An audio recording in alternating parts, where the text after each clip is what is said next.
Time is well past due for somebody to provide the spark for the Giants.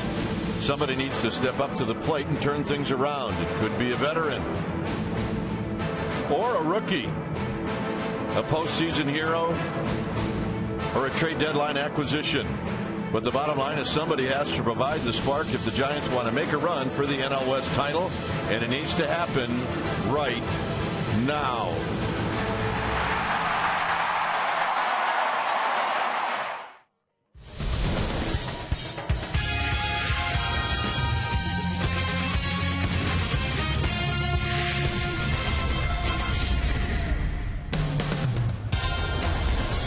We've got a very nice night for baseball. You're checking out Willie Mays Plaza as we get ready for Game 2 of this three-game series, Cubs and Giants. Hi again, everybody. I'm Dwayne Kuiper. Alongside me is John Miller. Well, the Giants take one on the chin last night. Just not a very good game at all. Not for us to broadcast, not for fans to watch. Certainly a tough game for Bruce Bochy and the players. But, John, more than anything, I think if you look at this Giants team, yeah, they got a hit. But overall, they just have to play better, period. The defense has not been good. Obviously, the offense is not good, not just in not hitting, but they had a chance to jump ahead in that game last night. And you want that with Tim Lincecum on the mound, as they had a runner at second, nobody out in the first. But Jeff Keppinger, who's very good at moving that runner over to third, hitting to the right side, could not do it there. And then neither Beltran nor Sandoval were able to knock him in. And so it went for the Giants. That really about the end of their chances to not get a run in that ball game. So the execution needs to be a little bit better. But I think if the Giants can relax and be that team that a month ago was 17 games over 500 with a 4-game lead, that's 2/3 of the season they had played to get to that point. That's not doing it with smoke and mirrors. That's 2/3 of a season. That's not just a hot streak. So these guys are all still here from that group. They've had a very bad month. Last September, they turned it around big time. And now they're going to have history repeat itself in the final 27 games of this year. And they like to start it tonight here against Matt Garza. All right, when we come back, Amy G is going to take a look at a memorable day in the life of Bob Brenly, and she's going to do that right after this.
Media is brought to you by AT&T and by Toyota. Check out the great deals at your local Toyota dealer today. Giants fans are on their way crossing Lefty O'Doul Bridge, getting ready for Game 2 of this 3-game series against the Chicago Cubs. And your San Francisco Giants need to stop the bleeding for a chance at the postseason. Welcome back to the ballpark. I'm Amy Gutierrez, and it's always nice to catch up with Cubs announcer and former San Francisco Giant Bob Brenly when Chicago comes to town. Brenly was with the Giants from 81 through 89, and he had a lot of great games, but his most memorable, well, let's just say it ended great, and this evening it's our forward right choice. We're going to take you back to September 14th, 1986. Brenly, a catcher, is asked at the last minute to fill in at third base. He has a doozy of a day. In one inning, he committed 4 errors, 3 fielding and 1 throwing. But hey, Bob Brenly didn't hang his head. He got into the batter's box in the 9th inning and hit a walk-off home run to win it for the Giants. I spoke to Bob today about that game, and he said he was known to have a little bit of a temper then, and when he came off the field, the entire team went to the other side of the dugout, worried that the temper might flare, but he said he was overcome with a calmness. The entire game slowed down, and that pitch that he hit out of the park, he said it felt like it took 5 minutes to get to him. Hey, that's an example of how a professional athlete never says die. Ryan Vogelsong's on the mound for the Giants tonight. That's somebody who knows about not giving up, and he's going to square off against the Cubs' right-handed pitcher, Matt Garza. First pitch coming up shortly. First, we're going to check in with our Sportsnet Central studios for an update right after this.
the Giants out of their dugout. Our Game Time weather is brought to you by the Santa Cruz Beach Boardwalk. Get to the beach. The admission-free boardwalk is open daily.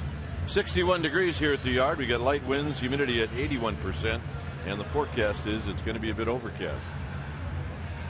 All right, let's take a look at the Cubs lineup. This is the lineup that Vogelsong will be facing. It'll go like this. It'll be the young star Castro to lead things off, followed by Darwin Barney, and then Aramis Ramirez. Good numbers lifetime against Vogelsong. Pena will be the cleanup hitter. Soriano, both those gentlemen hit home runs last night, followed by Bird, Colvin, Soto, a home run last night, and then the pitcher Matt Garza. Vogelsong will be making his 23rd start of the year. He's had one start against the Cubs. He also has got a win in relief against Chicago. But overall, he's had a fantastic season. Look at that ERA at 2.54.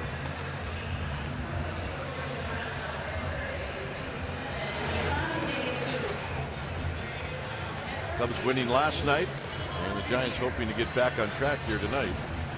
Defensively for the Giants behind Vogelsong, in the outfield from left to right, Bell, Torres, and Beltran. Huff, Keppinger, Fontenot, and Sandoval from first to third. And Chris Stewart will be doing the honors behind the dish, catching Ryan Vogelsong. So Starlin Castro walks up to home plate. Fans sit back, enjoy this one. And here to tell you about it is John Miller. All right, thanks very much, Dwayne. And Ryan Vogelsong will try and get the Giants going here. They've lost 2 in a row and are 3-4 so far on this homestand. And they begin the night 5 games back of the first place Arizona Diamondbacks in the West. The D-backs will be playing the Rockies and are trailing the Rockies 1-0 in the last of the second. That game already underway in the Valley of the Sun, and there's one out already in this game. A soft liner by Starlin Castro, caught by Keppinger. 1 away. Well, that'll definitely help your pitch count. Vogelsong is on pace to throw 27 pitches. Unbelievable. In a perfect game. All right, here is Darwin Barney. Barney, rookie second baseman, 286 average, 2 homers, 38 batted in. And it's 0-1 with Paul Nowert calling the balls and strikes for this one. Doug Eddings, Dana DeMuth, the crew chief, and Kerwin Danley on the bases from first to third. Barney crowds the plate. Slight in stature, and that's right there, outside corner, strike 2 call. Vogelsong is 10-4 for the year with a 2.54 earned run average, and that is the 3rd best earned run average in the National League. Aramis Ramirez on deck. That's a foul down the right field line. Still 0-2. Giants, in fact, have 3 of the top 9 earned run averages officially in the National League. Vogelsong number 3, Lincecum number 5, and Matt Cain number 9. Pitching obviously has not been the problem. Here's Matt Cain. And the curveball down and away. In fact, you go back to the stretch in the last 30 games, the Giants are only 10-20. The 2 aces, Lincecum and Cain, have actually pitched better in that time than they had been before then. A little cutter, and just a bit high, the diminutive Barney. 2-2 the count. There you see the Giants as a team, 61-44. They had a 4-game lead. Wasn't like they were hitting that well, 3.6 runs a game, but since then 2.6 runs a game. The team ERA is still very good. The curve is bounced foul. 2-2 the count remains to Barney. So you see there the team hitting only 227 and hitting only 172 with runners in scoring position. 2.6 runs a game. The other one not showing there, they've made 25 errors in that time. They've been sloppy. They've made a lot of mistakes that they were not making earlier this year nor last year. Off the outside. Well, this is the kind of at bat the Cubs have been wanting Barney to have. They've been preaching to him a little more patience. He's only walked 18 times. He's had 440 official at bats. 3-2 the count. Toward the right field corner into foul ground. Beltran runs out of room. Still 3-2. In that same 30-game stretch, Tim Lincecum and Matt Cain. Lincecum through July 28th had a 2.78 ERA. Since then, 1.9, but he's only 3-3. Cain was at 291 through July 28th. Since then, 274, and he's only won one time. That is going to go out of play. Barney hanging tough, giving him quite a battle here. That's 9 pitches already seen by Barney. And he's still up there. Ryan Vogelsong trying to snap a losing streak. And he's been so good this year. This is the first losing streak he's had. He's lost 2. Ramirez awaiting his turn on deck, as you saw. That is out of play. 1 pitch out, and now 11 pitches for Vogelsong. It's like he's paying for the good karma of that first pitch. Man. Getting an out right away. And Barney is turning this plate appearance into an epic. This goes on much longer. We'll have to have an intermission. My goodness. 3-2 the count. Here's Torres. I like that. Instead of working that outside corner yet again, just give him one down the middle, see what happens. Well, I mean, after a while, you're probably thinking, you know what, I'm just going to let him put it in play there. Good idea. The lowest earned run averages on a new team this year, the Farmers Insurance report card. Ryan Vogelsong, number 1. Cliff Lee with the Phillies, number 2. Then Sean Markham, the big Brewers offseason acquisition. Tonight's mound opponent for Vogelsong, Matt Garza of the Cubs, is on that list, as is Aaron Harang of the Padres. Ball 1 to the dangerous Aramis Ramirez. Ramirez, who had a 16-game hitting streak, ended on Sunday, during which he had 32 hits and hit .508. Now that's a hitting streak. 2-0 the count. What was your longest hitting streak? 16. Did you hit .508? I did not. I think my average went down. You hit a bunch of 1-for-4s, and that's it.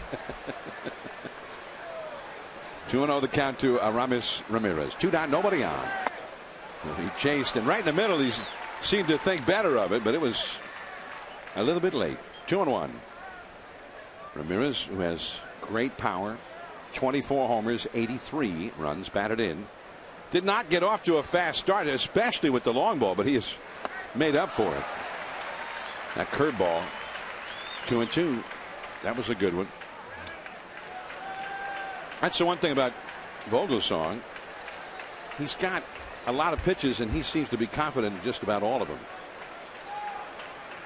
2 down, nobody on. 2-2 the count. 3-2. A little bit off the outside. Vogelsong has a couple of wins against the Cubs, one in which the Giants offense scored 13 runs for him. It was one of his worst starts of the year, but he won it in a laugher. The other one, he pitched 6 shutout innings. That's out of play, off to the right. 3-2. Well, I'll say this, Vogelsong, a long battle with Barney, and now another one with Ramirez. He's hanging in there pretty tough. You can let Barney put the ball in play. This guy, you want to try to avoid it.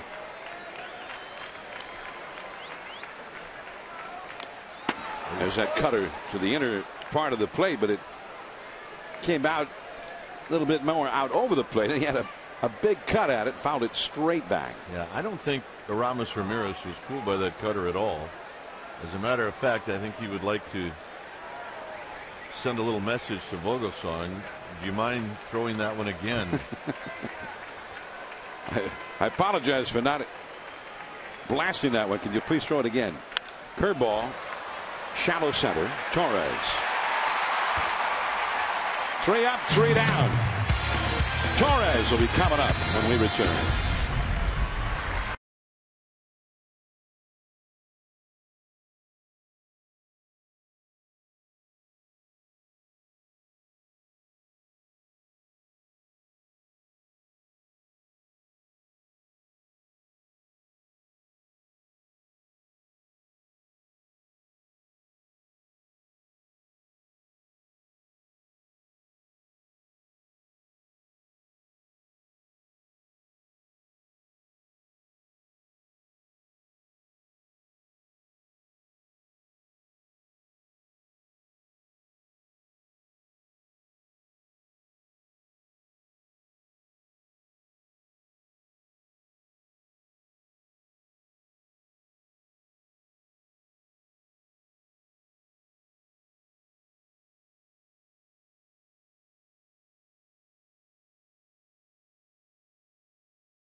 Giants lineup.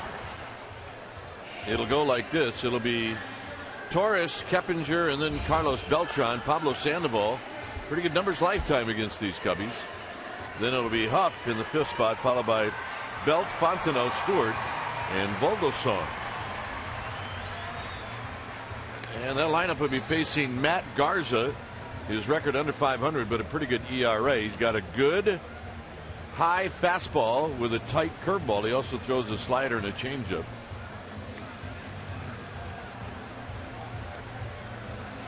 He does not do a lot of the things you need to do defensively as a starter. Behind Garza in the outfield from left to right, Soriano, Bird, and Colvin.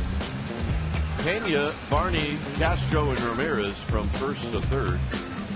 Giovanni Soto, who caught the game last night, will be behind the dish tonight. So it's Matt Garza, who the Giants will be facing the first time this year.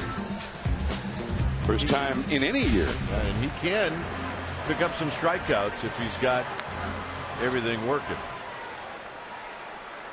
In 2008, Garza, as a member of the Tampa Bay Rays, helped get them to the World Series. And really, by the postseason, he was their ace. He just abused the Boston Red Sox a couple of times in the American League Championship Series that year. So he has excellent stuff, but he can be inconsistent. His last start, Atlanta roughed him up for 6 runs, 8 hits in only 5 innings. The start before that against the arch rival Cardinals, he pitched 7 shutout innings. Andres Torres, it's at the knees for a strike, 95 miles an hour. So he's got a little fire on that fastball. And he was a big off-season acquisition by the Cubs. Counting on him to become an ace for them, but only 6-10. I suppose when you look at his other numbers, though, he's been one of those guys that has suffered from a lack of support. 15-game winner last year. Check swing and a foul. That got a piece of Giovanni Soto, the catcher. And the umpire's going to give him a little time to shake that one off. The game last night couldn't have started out better for the Giants. A walk by Torres. Steals second. And then he was standing on second when the inning was over. And that kind of set the tone for a bad night offensively. And a chance to jump ahead immediately. There's that hard slider. Torres missed that one by a lot. One away. Well, if you see that type of a pitch, Andres Torres, his next time up, get him early, very early in the count. So that was a nasty pitch. Here is Jeff Keppinger. Keppinger is one of the few Giants who's actually faced Garza in a big league game before. And he's 2 for 4 lifetime against him. Darwin Barney, 2 down. And Carlos Beltran will come up. Keppinger came in hitting .292. Beltran, who has a .337 lifetime average against the Cubs. But he also has never faced Matt Garza. Had never faced Randy Wells until last night. 2 down, nobody on. The curveball, 1 ball, no strikes. A little bit of a breeze blowing out toward left field, not much.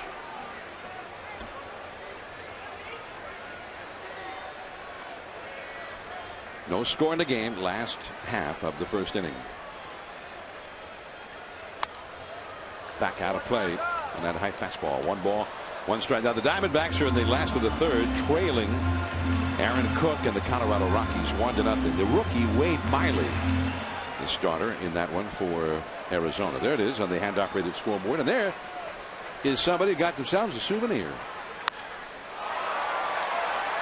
Back in left, Soriano. Now he squares up. 3 up, 3 down, an 8-pitch inning for Garza.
We're doing it again tonight. Follow at CSN Authentic. Listen to what my in-game reports have to say, and then immediately following tonight's game at CSN Authentic, we'll tweet a trivia question pertaining to something I said. Winner gets tickets to the Cal game this Saturday. Dwayne and John, don't worry about it. You don't have to tweet.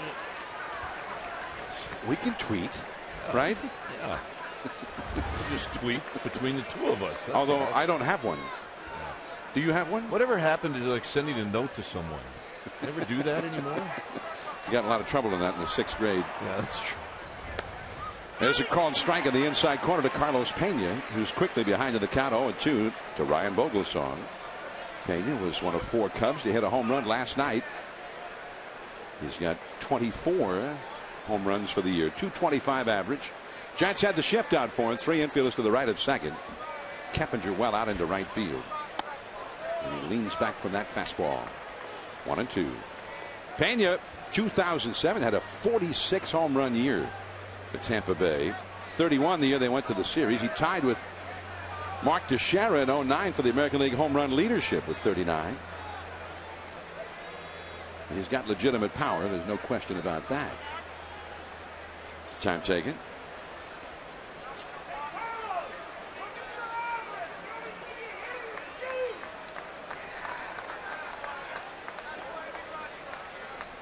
One and two the count. Ooh, the little backdoor cutter just off the outside. He's got a good eye. He's one of those guys that hits a lot of home runs, strikes out a lot, and he'll take some walks. That's one of those where you wonder, wow, are his eyes that good with 2 strikes? How did he not swing at that? Curveball, and he got a piece of it. Pretty powerful last night. He goes the opposite way. Down the left field line. We haven't seen many left-handed hitters do this, but it looked like he did it with ease.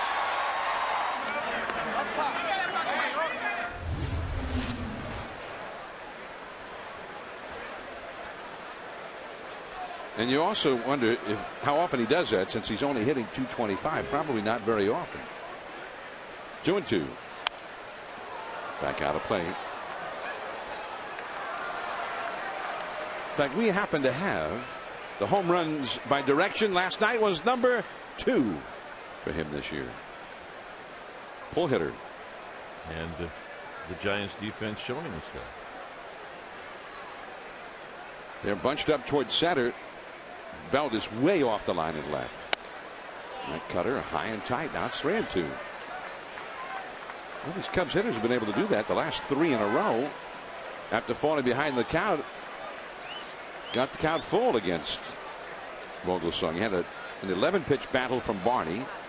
Ramirez saw 8 pitches. There is Soriano on deck awaiting his turn. 3-2 the count.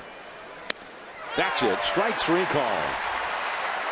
Now, I'd have to ask him, where did you think it was? Since he looked like he barked at the plate umpire on that one. Well, let's see if he thought it was low. He must have thought it was low, and it was not. So he feels apparently if it's at the knees, that's too low. If Vogelsong's not getting that pitch, it's going to be a long night. Alfonso Soriano, who also hit a home run last night. And he's done it again tonight. What a shot. Almost to the top of the bleachers in left center. 1-0 Cubs. Soriano's 24th home run of the year. And man, that was a tape measure shot.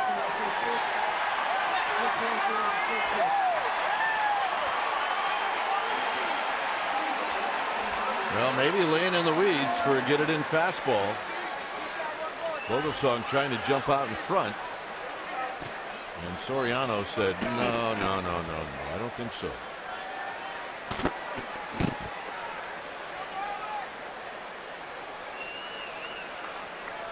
Now Marlon Byrd. So the Cubs continue to hit the long ball here in San Francisco. They strike 1 on the outside to the veteran Byrd.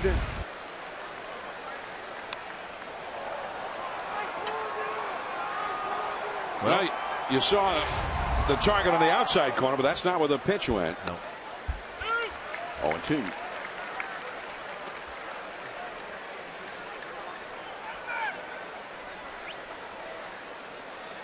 Well, it's the one thing that he still can do, and that's hit the long ball. Curveball misses. And Soriano hitting only .242 for batting average, only a .283 on base average, but 24 homers and only 398 official at bats. And that is a very good home run pace. Fontenot, the former Cub. Hot number 2. Well, as John said, this is a tape measure. Hit it towards the glove. And very close to that top row. This is from our Ultramo, brought to you by your local Toyota dealer. Doesn't take much of a stride, if any at all, but lots of extension and very strong. He'll take that swing every time.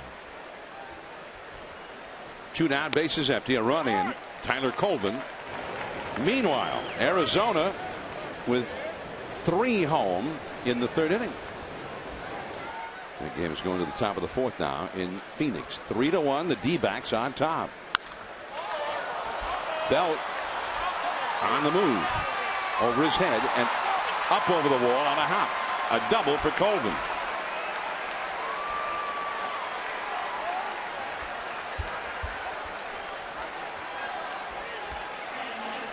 Colvin, who came into this game hitting 147 in the big leagues this year.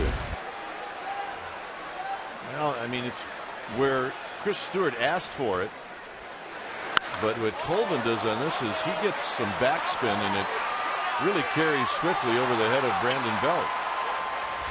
I think you'd have to pretty much say that's just a really nice piece of hitting by the kid.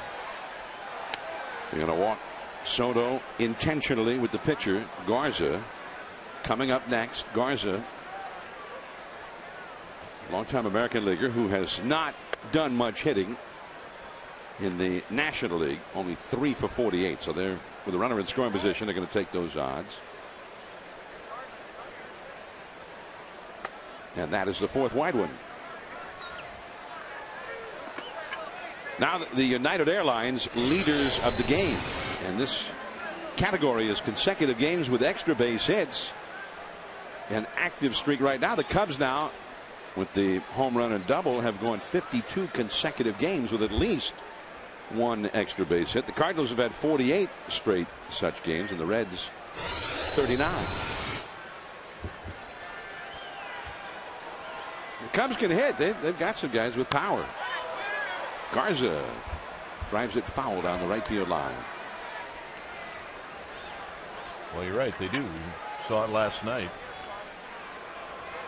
Soriano, Soto, DeWitt, Pena. And you think for a while there we were playing at Wrigley Field with the wind blowing out. And we got a little wind, as you could see from that shot, that is blowing out toward left here tonight as Garza tried to check, couldn't do it. You see the, what does Mike Krukow call it? The marine layer. Marine layer. Coming in across the city and over AT&T Park. Pulled that fastball a little bit off the outside. 1 ball, 2 strikes. There's the tall building, the tallest spot in the city on top of Rincon Hill. 1 Rincon. I think it's what, 60 stories, and it's already on top of a 15-story high hill. Curveball, and the inning is over. Cubs have the lead as Pablo Sandoval comes up.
Harold. Thank you so much for joining us. And Harold, Ryan has not had the easiest time in his professional baseball career, but this season is a dream come true. How proud of you are you of your son's perseverance throughout his career? Well, we've always been proud of Ryan, even when things were tough. We're more proud of the fact that the kind of man he is, and it's just been a tremendous year, and it's just gratifying that he is having the success that he's having. Vicki, Ryan told me before the All-Star selections were made that he used to pretend he was an All-Star in your backyard, a professional baseball player in the backyard as a little kid. When he was selected as an All-Star, what's it like to watch your child's dream come true? It's pretty amazing when you realize that that's all he's ever wanted, and it finally has happened. It's just great. All right, now we're going to leave them alone because they're a little stressed out when Ryan's on the mound. Dwayne? Well, I can see why they would be. That's the parent's job, is to be stressed out. My goodness. Here's Pablo Sandoval. First ball swinging. Darwin Barney. And just like that, one away. Pablo came in hitting .299. 15 homers, 50 batted in.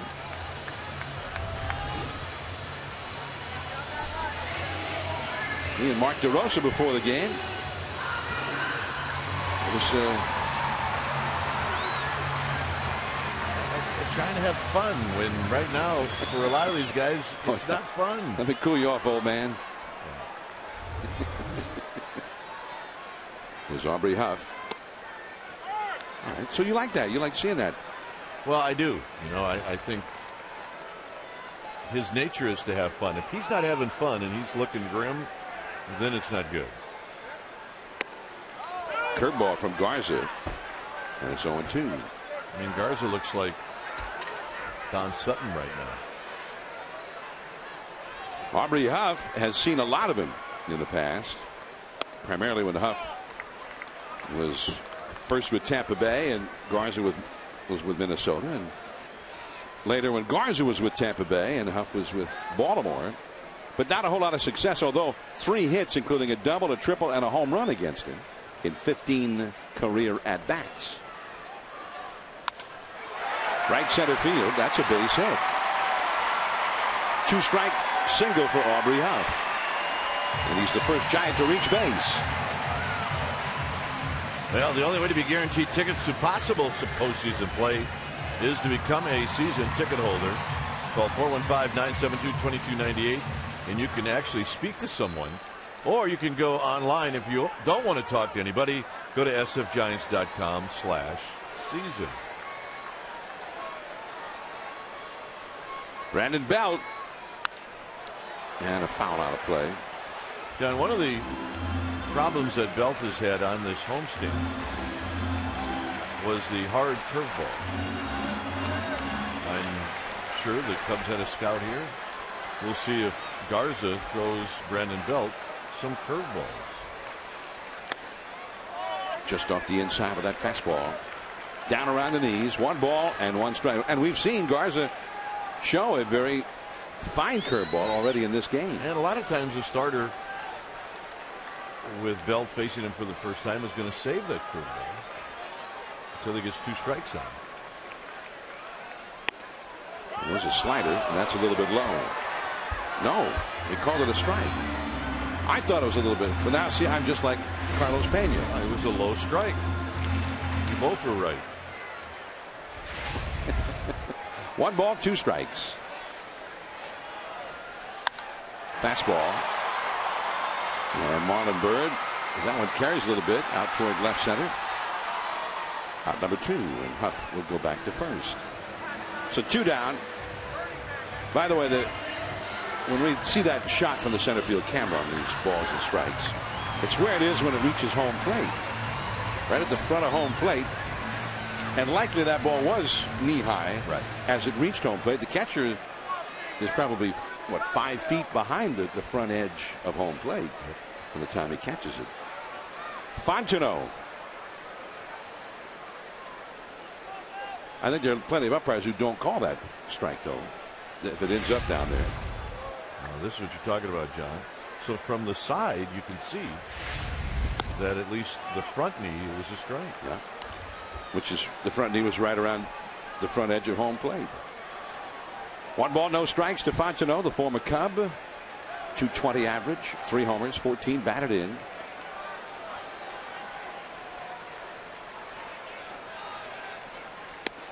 That's right in there for a strike. A ball and a strike. Fontenot has had a stretch where he was real hot. In fact, he was the Giants' hottest hitter. When was that? Back late April, early May, somewhere in there. Ended up hitting third for a good while as they rode that hot streak. That's a foul into the second deck. A ball and 2 strikes. It was when Pablo Sandoval went on the disabled list with the handmade ball. That's right. The Giants were back east. Pablo got hurt probably in Pittsburgh and then finally left the lineup in the next city, Washington. The Giants went to New York, and it might have been in New York that Fontenot just really got hot. Whoa, that was a close one. 2-2. Well, Fontenot took it like it was a ball, and it was not. It was a strike. Carlos Pena got called out on one very similar to that earlier. And the breaking ball strikes him out. One way or the other, he gets the K. Vogelsong back to the hill.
And it's Ask, Kurt, Kipe, and John.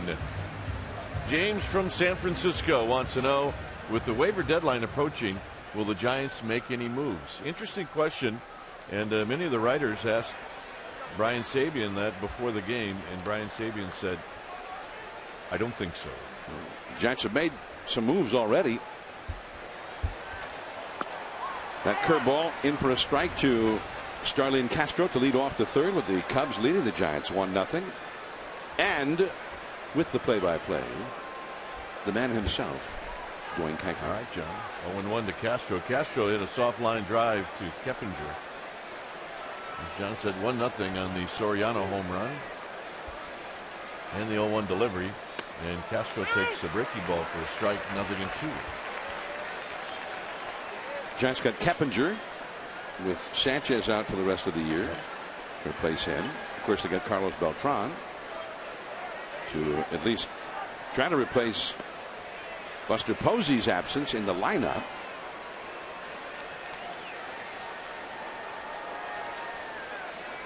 They also picked up Orlando Cabrera from Cleveland in the deal. Trying to fill in the gaps of where the Giants were really hurting. 1-2 to Castro. Hit out to right center field and hit a long way. Andres Torres is not going to get it. And this is truly triples alley for Castro, as he is flying around the bases, and he ends up at third.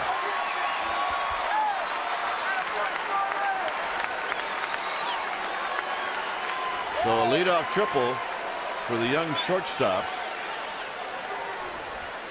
That's his 9th triple of the season. He is 4th in the league in that category. And Vogelsong's making some mistakes in the middle of the plate right now. And the Cubs are not missing him. And they're up, too. I mean, Andres Torres really did a pretty decent job of getting to it, but with the speed of Castro and those young legs, you can just about forget any thoughts of throwing out Castro. Here's Darwin Barney. Giants will play the infield in on the corners, and Barney takes inside for a ball. 1 ball and no strikes. Barney with an 11-pitch at bat in the first inning, lined out to Torres.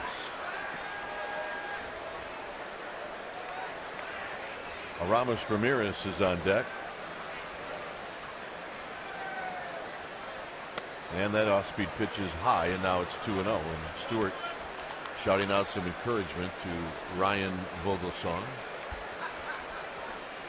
Jose Reyes of the Mets leads the National League with 16 triples. As you see, Colorado put a run on the board. Last of the 4th in Arizona, 3-2. The D-backs over the Rockies on the hand-operated out-of-town scoreboard here at AT&T Park. Hit out into right center field. Beltran is going to track it down, but this will be a sacrifice fly, and it's 2-0 Chicago.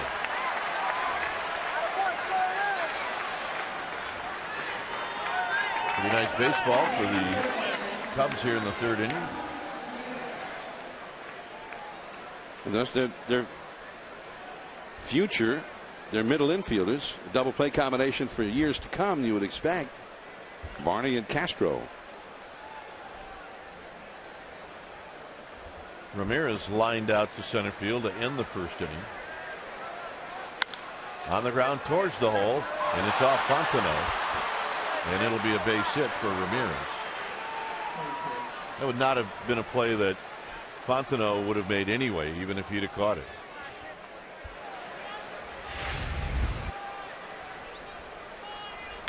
There's a look, and you see he would have been in the outfield grass. He does not have a true shortstop's arm. And Ramirez, although he's not a speed burner, I think was going to be able to beat his throw rather easily, even if he had picked it up, as you said. Here's Pena. Pena struck out looking in the second.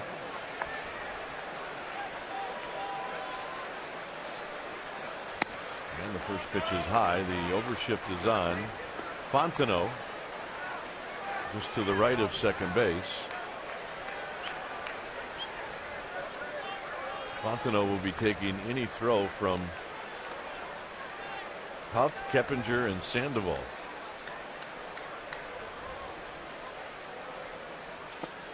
Down low, 2-0. Obviously, he'll also be taking the throw should Ramirez try to steal, which he's tried one time this year, and he's been thrown out.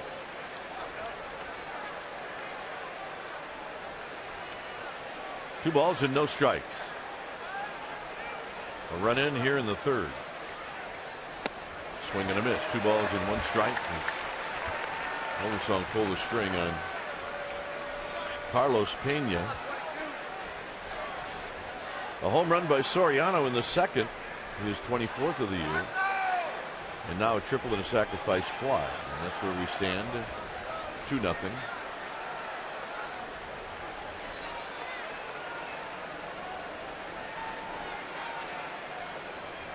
A sellout crowd tonight. The pitch. 3-1. 55 pitches for Vogelsong here in the 3rd inning.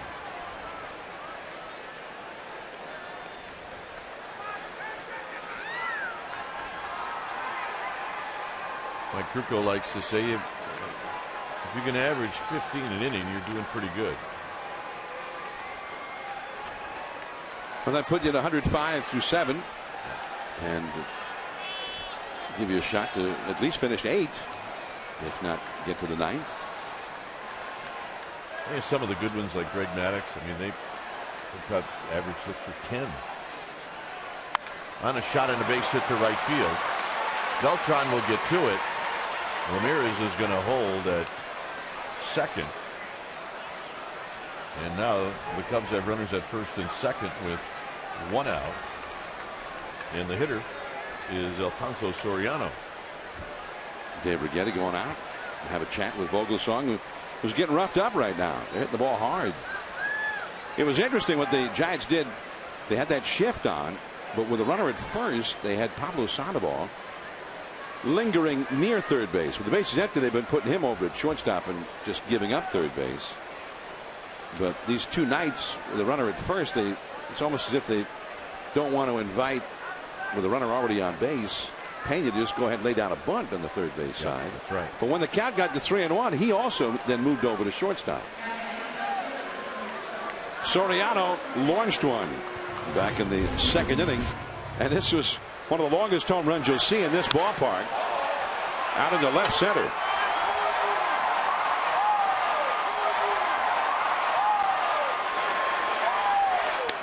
And a breaking ball for a strike. Upon further review, that was maybe 3 rows from the top, maybe 4 rows.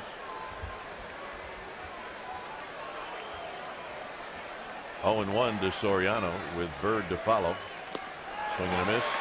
Nothing in 2. We spent a lot of time in between innings trying to pinpoint exactly where that ball landed. Only because Bruce Jenkins came in here and wanted to know.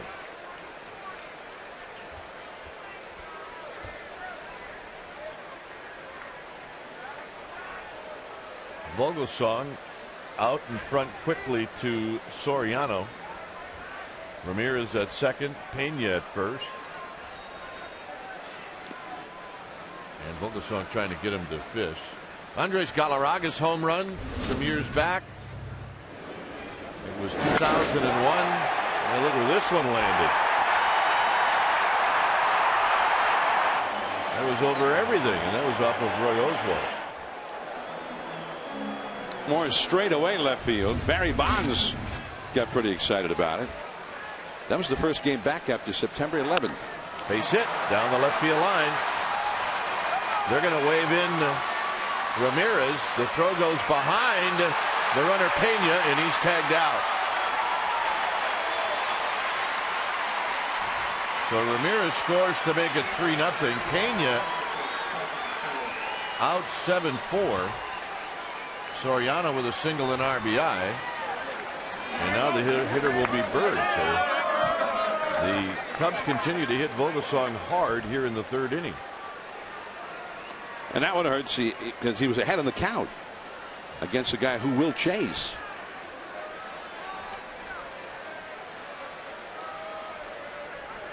So here's Bird. Bird bounced out in the second. Soriano at first with 2 outs.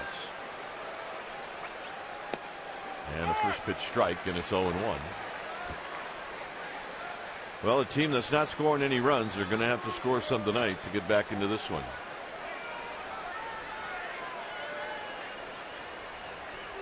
Vogelsong nods his head. Inside to Bird at 90, 1 ball and 1 strike.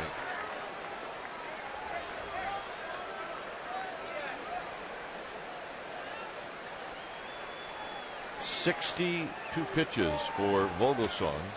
That's the total here in the third inning. 2 balls and 1 strike.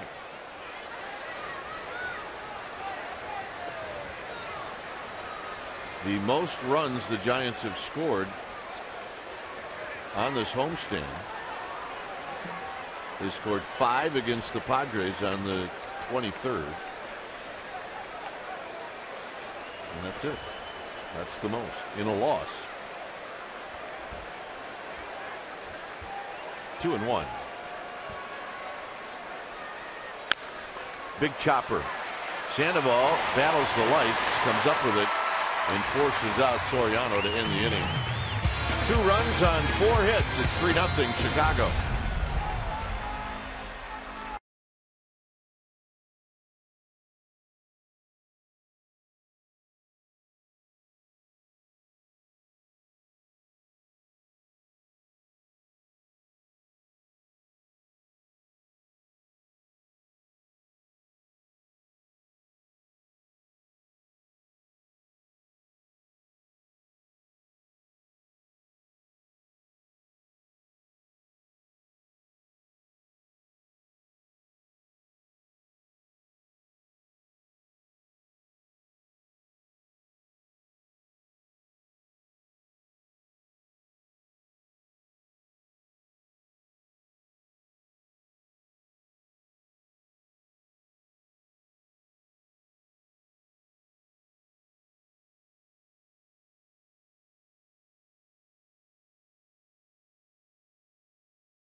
Chicago leading found this family.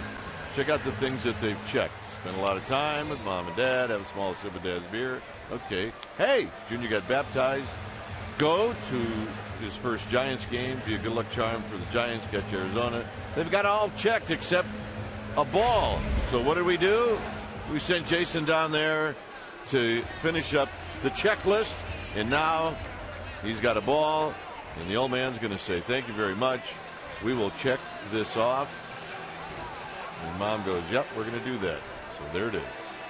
We're a full-service broadcast crew here at AT&T Park. We're sitting about 15 rows behind the Giants dugout as Chris Stewart's going to lead things off. Hey, we appreciate people that are a little creative as Stewart takes a strike. 189 hitter with a home run and 6 RBIs. You know what? I don't need all this attention. That's what Junior said. You're bugging me, will you? I want to watch the game, for crying out loud. Get those cameras out of my face. Come on. They didn't sign it. The media's killing me. The 1-1 to Stewart. Stewart pops it out of play.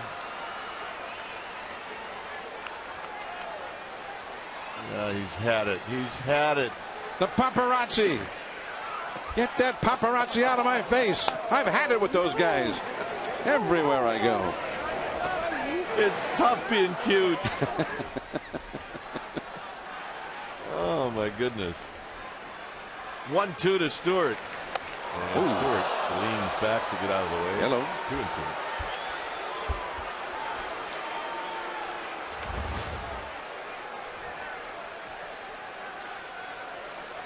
Only 3 hits in his last 33 at bats. I'd like to see you arrange something for Chris Stewart. Yeah, a checklist. Yeah. Check. Base hit. To start out the third. He's going to pop it up, however, to the shortstop Castro. 1 out. Well, the Giants have partnered with the Bay Area chapter of the American Heart Association. This walk is going to take place on Friday, September 16th, 2011. It's only $25, and the top fundraisers have the opportunity to receive prizes, just great prizes. For more information and to be a part of the Giants Heart Walk team, visit sfgiants.com/heartwalk. Borgosong is going to put on the brakes as he lines one to right field.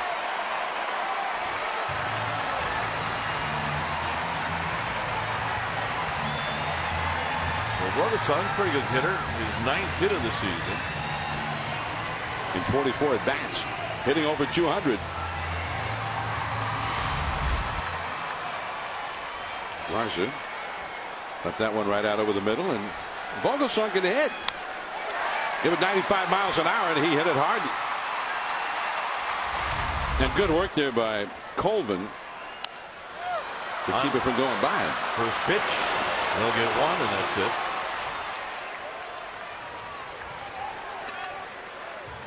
Andres Torres, a big hop to Carlos Pena, so Torres reaches on the fielder's choice.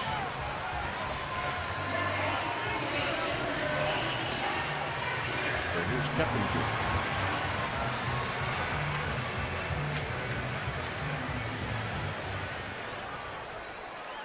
Keppinger bounced out to second.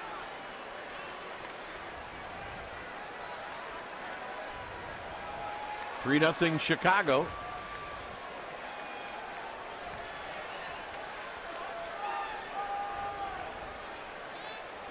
Giants would love to have Keppinger extend this inning to get Beltran to the plate.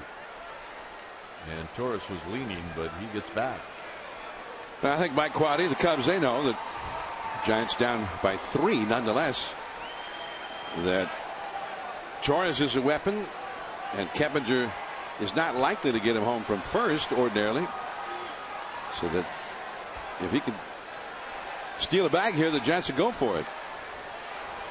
Well, you're right. Just to get some momentum, get on the board.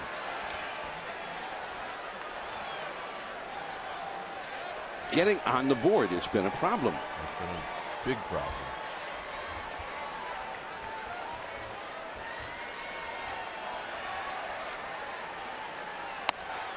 Ooh. Just a little high, if high at all. Well, it fooled Keppinger a little bit. Maybe it fooled Paul Nauert, the plate umpire, a little bit. Giants are not even doing well at home lately, where they had been excellent. But the last 21 games here, only 8-13, averaging just a little over 2 runs a game in that stretch at home. 2.3 runs a game.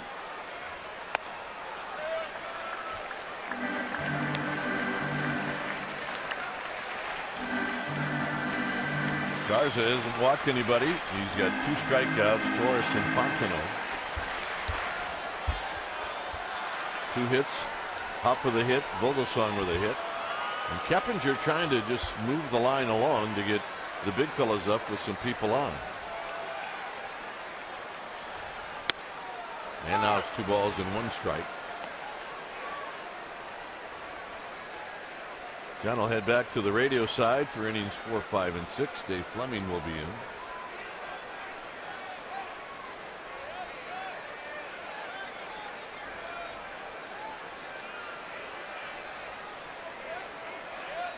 And Garza checks on Andres Torres. 16 steals for Torres. He's been thrown out 4 times.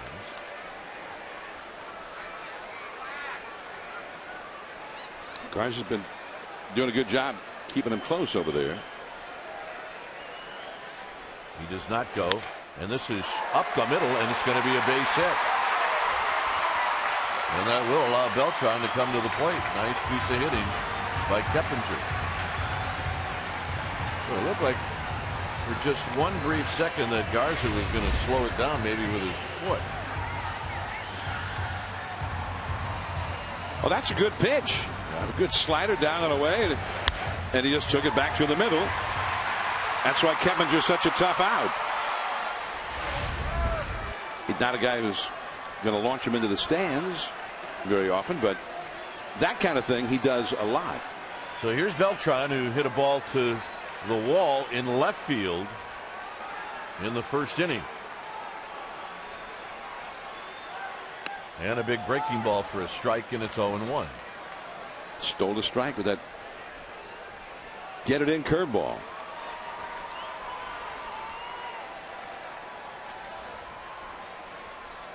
Garza a long look to second, and Beltran chases a pitch in the dirt, and now he's got Beltran in the hole 0-2, and he has yet to have thrown him a fastball. And that was the good curveball.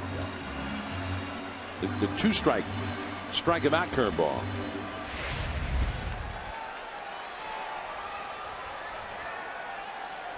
Hit right on the plate.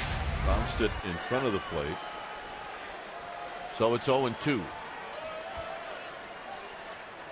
Got him. As he went at the belt. And that'll end the inning. Dave Fleming will be in. John Miller will head over the radio side. It's 3-0 Chicago.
You had maybe like Beltran hitting a home run there on I the radio side? I was pumped up for it.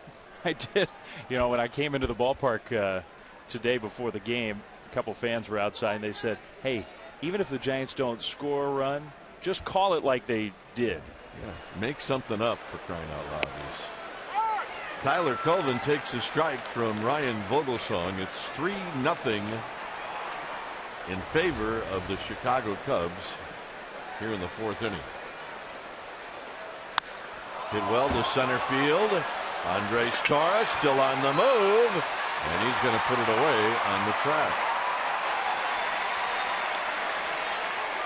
Good play by Andres Torres there. Trivia question brought to you by AT&T. Starlene Castro leads the National League in hits. Named the last 3 National League shortstops to accomplish this. Last 3 National League shortstops to lead the league in hitting. Hits, not batting average. Hits. Number of. Here's Soto, who was intentionally walked in the second.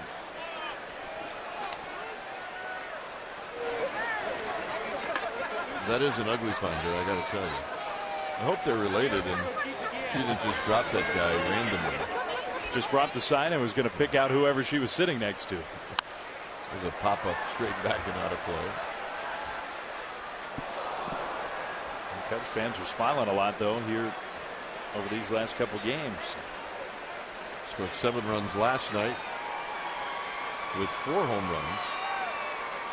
Soriano's hit 1 tonight. He's also got a single and an RBI. Soto hit a home run last night. Here he takes a strike. It's 1-2. And even that other run for the Cubs came as a result of a triple. And I think right now the theme of these 2 games has been the Cubs' power.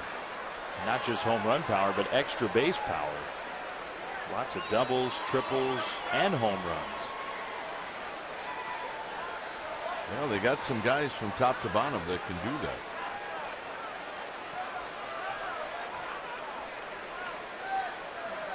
Soto steps out. Vogelsong is throwing 70 pitches. I don't think he really cares right now. He just wants to get back into a decent groove. And he got him.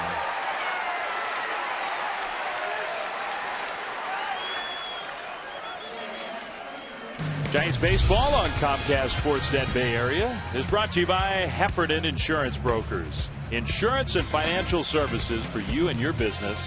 Visit hefins.com.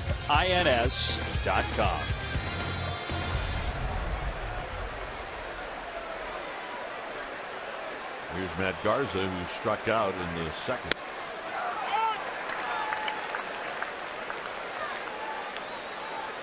We were talking about power, the Cubs' power in this series. Miguel Montero for the Arizona Diamondbacks just hit a 3-run homer. Fontenot dives, it's under his glove, and that's going to be a 2-out base hit. This is the 4th hit of the year for Matt Garza. But Miguel Montero, the Diamondbacks, he's having a big year, and he and Arizona have now gone ahead 6-2 down in Phoenix with that 3-run homer. Well, it's going to be up to the Giants to try to make some noise offensively to keep the Diamondbacks from picking up another game on the Giants. Aaron Cook, who's getting beat up for the Rockies.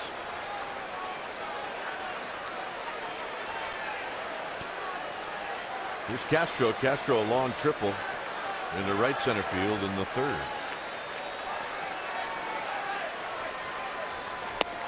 Down low, 1 ball and no strikes. When Vogelsong was very crisp for the better half of, well, basically the first half. Strike 1 was pretty automatic, and then he just worked from there. He gets Castro to go around. It's 1 ball and 1 strike.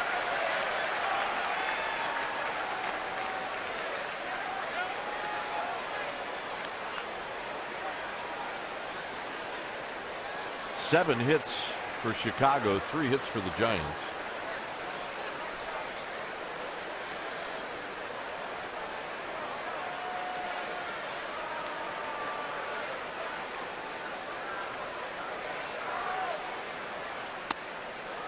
Pretty close. 2 balls and 1 strike.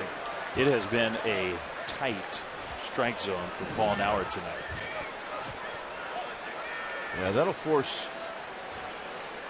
sometimes both pitchers, but inevitably one of the 2 pitchers is going to throw a lot of strikes. And tonight it's Vogelsong. Sandoval gets a bullet on the ground and forces Garza out at second. For the Giants, Sandoval, Huff, and Belt coming up.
Retransmitted in any form, and the accounts and descriptions of this game may not be disseminated without the express written consent of San Francisco Baseball Associates, LP. All right, let's ask and answer our trivia question brought to you by AT&T. Starlin Castro leading the National League in hits right now. Last 3 National League shortstops to accomplish that. And the answer? Well, Rich Aurelia right in the middle of that. Jose Reyes, Gary Templeton, and Rich Aurelia. Maybe not the 3 names you'd expect on that list. What a year Rich Aurelia had in 2001. One of the all-time great shortstop seasons. Literally. Trying to get pictures here, leaning around the dugout. I'm going to pull a Mike Krukow. You are? Changing pencils. Okay, so he seems to think that helps. I just laugh at him, but now I'm resorting to all of his stupid stuff. That guy's resorting to that hat. That could be Kruk right there for all we know. Could be. Mike could be cutting some felt right now. Oh my word. What does it come to? We are willing to try just about anything. Well, I went to the San Francisco Zoo today. I know. You showed me some pictures. You got great rhino pictures. Saw all kinds of animals. Felt like I was right here at the ballpark. Did you see a panda? They don't have pandas at the San Francisco Zoo, sorry to say. Giraffe? Oh, big time. Lots of them. Here's Sandoval. Garza doing pretty good, stealing a strike with that breaking ball, and it's 0-1. Sandoval bounced out on 1 pitch in the 2nd inning.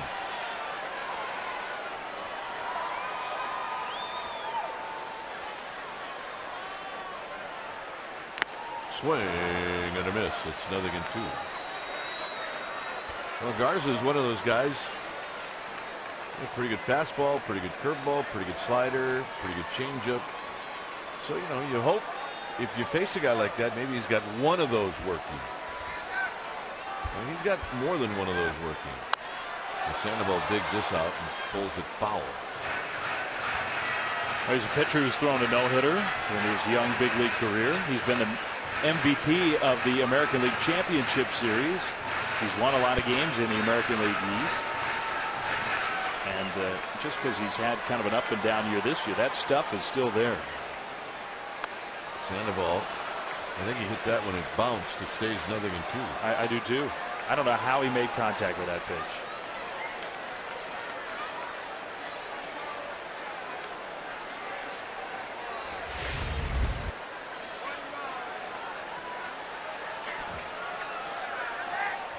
Well, That's awesome. he's the panda. That's awesome.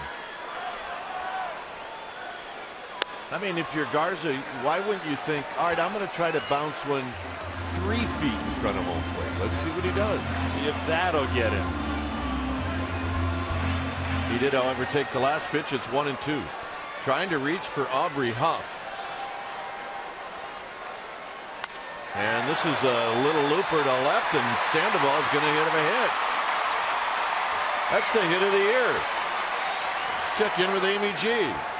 Hey, Dwayne, this baby giraffe thing has gone to a whole new level. There is a baby giraffe literally named Brandon. It was born last Friday, August 27th at the Vallejo Six Flags. It was 6'2" when it was born. It's expected to grow to over 18 feet tall. That's a little bit taller than the real Brandon at 6'5". And Brandon's going to meet his namesake this week. So congratulations to the newest baby giraffe. Little Brandon have any power? Ability to take a walk? You have some hits. Here's Huff. Huff takes low as it squirts away from Soto.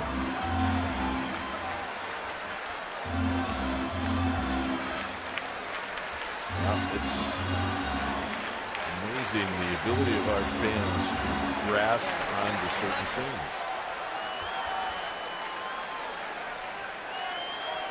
Why we like living here. 2 balls and no strikes. Nothing's done halfway. No, we laugh all the time. If you take enough crowd shots, it is baseball's version of the Beta Breakers. Enough said. That looks normal. That's just a normal look here. 2-0 to Huff. Huff lines this one, and it could be a double play, and it is.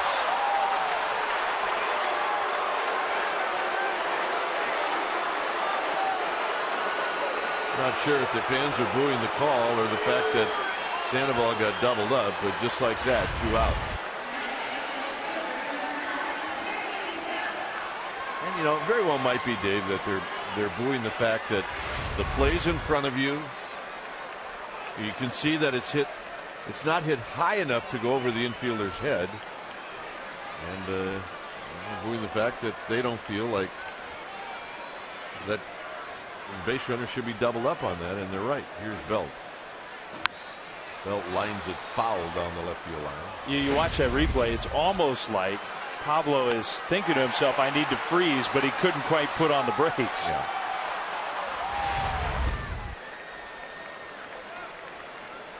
Maybe the leg injuries. Yeah, he's got a quad. You know, you never know really what is going on. Belt pops it up. And it's Castro, and that will end the inning. So Garza gives up a leadoff hit, and that's it. Through 4, 3-0 Chicago.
6:05. It's also the Giants' inaugural Day on the Bay event, and you need a special ticket.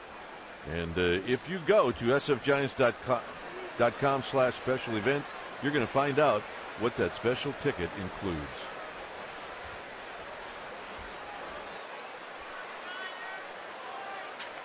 Here's Dave Fleming. Fastball for a strike. I had a lot to say, Dave. Yeah. But that Day on the Bay promo was way more important than saying, here's Dave, who I think is a bitchin' guy. Yeah, thank you. Just got to get that stuff in. Yep. Darwin Barney sort of flips one out to right. That's the first out.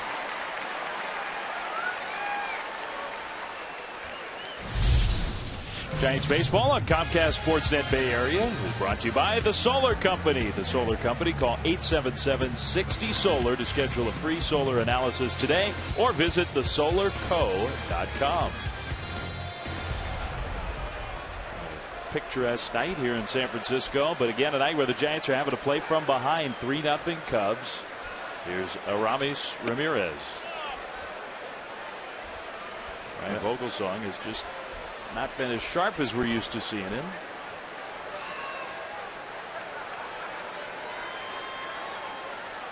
Ramirez has a hit and a run scored. And he rips that curveball foul. Well, the other thing that happens, Dave, is you get into this baseball rhythm where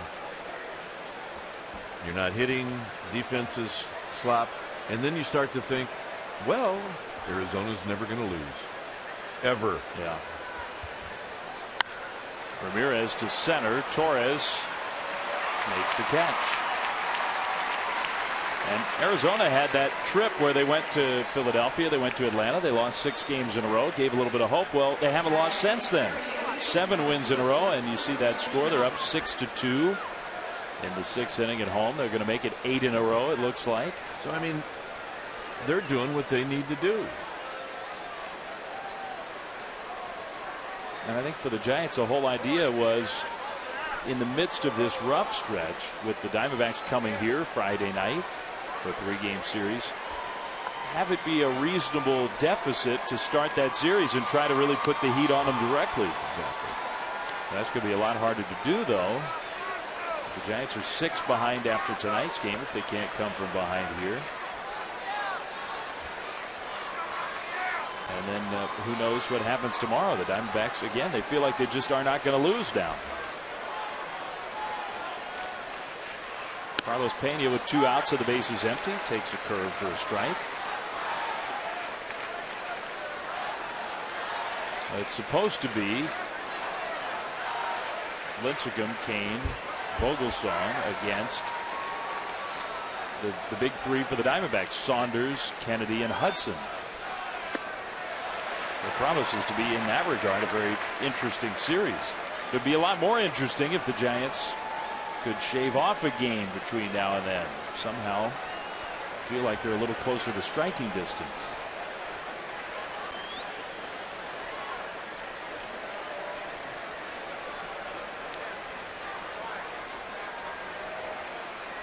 Vogelsong trying to make this a quick inning. Pena waited a long time and then asked for time.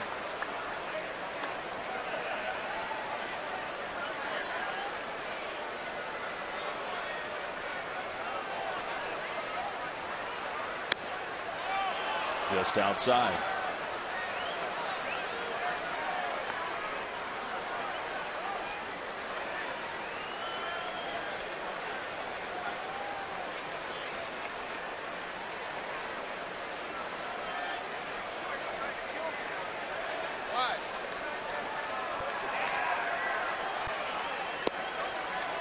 That one misses. He'll take close pitches. He does. And he's got a good eye.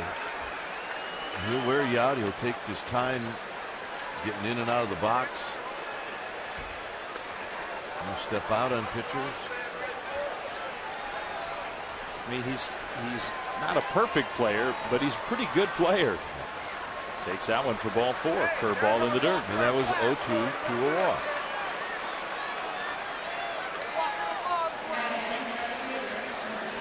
A lot of walks, a lot of home runs. Good defense at first. That's not a bad ball player. Here comes Alfonso Soriano, 2 for 2. He's been the big man for the Cubs tonight. The RBI hit, but that home run, we haven't seen many home runs hit that far in this park. Right in his wheelhouse. Lots of strength. Vogelsong falls behind 1-0. Next pitch will be 90. Not through 5 innings. It has not been an efficient night for Ryan Vogelsong.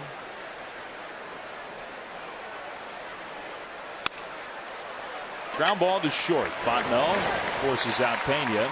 And that's it. The Cubs are retired without a hit. Cubs with a 3-0 lead.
Season ticket locations left. So season tickets for next year are already very, very scarce. And those limited number of seats are likely to sell out and sell out soon. So act now. Call 415-972-2298. Speak to a Giants representative about how you can be here for all the action next season with season tickets to AT&T Park. You can also get information online at sfgiants.com/season.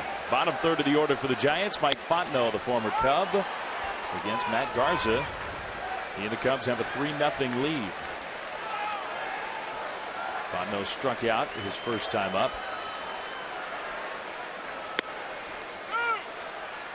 He's behind in the count 0-2. There's Guillermo Mota getting loose in the bullpen. The pitcher spot due up third here in the inning. Fontenot, a little looper past Darwin Barney. And a leadoff hit for the Giants. Second inning in a row. Well, keep up with the Giants on NBC Bay Area. Follow the action weeknights at 6 and 11 on NBC Bay Area News. Get inside access and better coverage of your favorite teams with the combined power of Comcast Sportsnet. Weeknights at 6 and 11. The Bay Area's biggest and best sports reporting team is on NBC Bay Area. Chris Stewart will try to build the rally. Half swing and a miss, though. The slider fooled him. You see Orlando Cabrera starting to get ready. Vogelsong is actually in the on-deck circle, and Bruce Bochy, I think he's trying to make the decision on the fly. Maybe a couple different options depending on what happens here. Mark DeRosa also seems to be getting ready down there. Stewart pops it up. And Ramirez makes the catch. So now we'll see what the Giants decide to do. One out. Fontenot still at first. Vogelsong is being called back. And it's going to be Tejada So I was wrong. I guessed 2 different guys and didn't get either of those right. It'll be Tejada as the pinch hitter.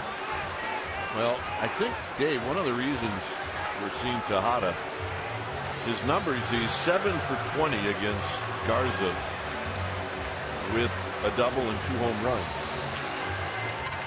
And there are a lot of choices Bruce Bochy has coming off the bench, but those numbers probably why he chose Tejada. The Vogelsong's night is over. You could probably make the point that those numbers, Tejada against Garza, were a different Miguel Tejada. He's just not the same player right now. But I think also if you're going to use him at any point, it's a guy he's had some success against in the past. And those are good numbers. Hey. Move the line along. Get on for Andres Torres. So pinch hitter here in the 5th. With the Giants down by 3 runs, and that was a half swing by Tejada, strike 2.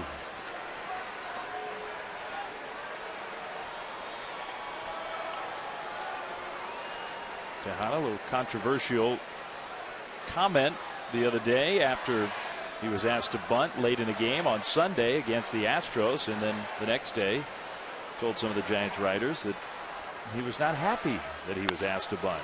It's a ground ball, and Barney cannot keep it on the infield. Fontenot's digging for third. He's going to make it there without a throw. Tejada hits a ground ball, but it's a base hit. And so the Giants at first and third with 1 out, and the top of the order coming back up, Andres Torres. You know what this is called? A rally. You bet it is. And Darwin Barney almost comes up with it. If he comes up with it, the best he can do is throw out Tejada, and Fontenot is at second. But right now the Giants have an opportunity to get on the board and move the line along. Here's the dive by Barney, and just didn't quite time the dive perfectly. That is called an overdrive. Not by much, but an overdrive. But it was an overdrive. Coming from someone who did it quite often. Now midway through the dive, do you know you're into an overdive? You know it's an overdrive. Yeah. Torres took a hack at a high fastball, fouled it off. You know, this is one of those spots. The Giants are down 3-0. It's the middle of the game. You want to turn this into more than just a 1-run rally, but it's an imperative for this team to get at least the 1. You got to get the guy in from third here. And if you're Torres, you can't leave it up to the next guy. Now Torres is behind in the count 0-2. And here's where Andres all season long has been so vulnerable to the strikeout. And part of his game needs to be the ability in a spot like this to just get the bat on the ball. Put the ball in play. He's got so much speed. Anytime he does that, he's already putting pressure on the defense. Yeah, and sometimes you got to use your 2-strike approach before you get 2 strikes. Yeah. Well, he hits that one foul to stay alive. I mean, that's a fastball, and that's the one you'd like to put in play, because Garza's eventually going to try to get Torres out with a breaking ball in the dirt. Yeah, and eventually might be right now. Vogelsong watching and hoping. He uses the breaking ball, and he strikes him out swinging. And that has been such a problem for Andres Torres all year long. And, you know, the problem for everybody in that lineup. Yeah, you're right. They watch this, and everybody, the fans, the players, they go, oh. So here's Keppinger, and check out that note. Matt Garza, he's thrown 12 pitches here in the 5th inning. All strikes. Number 13. And they haven't all actually been in the strike zone, but they've been all strikes. He's thrown 60 pitches, 12 balls. Wow. 2 on, but now 2 out. Keppinger down the right field line, and Colvin can't get it. It's past him. Fontenot's in. Tejada will have to stop at third. And there's a run for the Giants. And in some ways, it feels like even more. accomplishes a couple of things. One, you're not going to run. Two, it's a 2-out base hit. And now you extend the inning for Carlos Beltran, and a nice piece of hitting by Keppinger. And this one was slowly drifting away from Colvin. However, with Tejada at first, the best you can get out of Tejada is to get the third. Different runner, and I think the Giants might well be within a run right now, because it got by Colvin and rolled to the wall. Tejada's going on contact, but he just doesn't have much speed right now. Quick meeting with Mark Riggins, pitching coach, Matt Garza, in a spot where, because it was an extra base hit, now even a single and the Giants could tie this game. Fastball right there.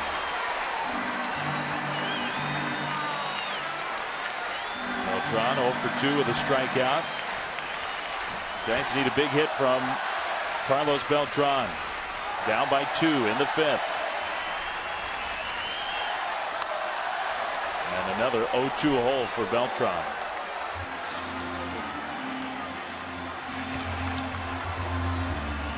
Still the case in this inning. Matt Garza has not thrown a pitch that has been called a ball. Everything's either been put in play, Giants have taken a swing, or called a strike. Every single one. An 0-2 with Garza, and the stuff he's got tonight is not a comfortable spot. So Beltran can hang in there. He pops one up behind third base. Ramirez looks like he has room. He does, and the inning is over. Carlos Beltran leaves a couple on. It's 3-1 Cubs.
Soriano in the second inning, a monster big fly. Take a look at this nice powerful swing, and it's a big swing.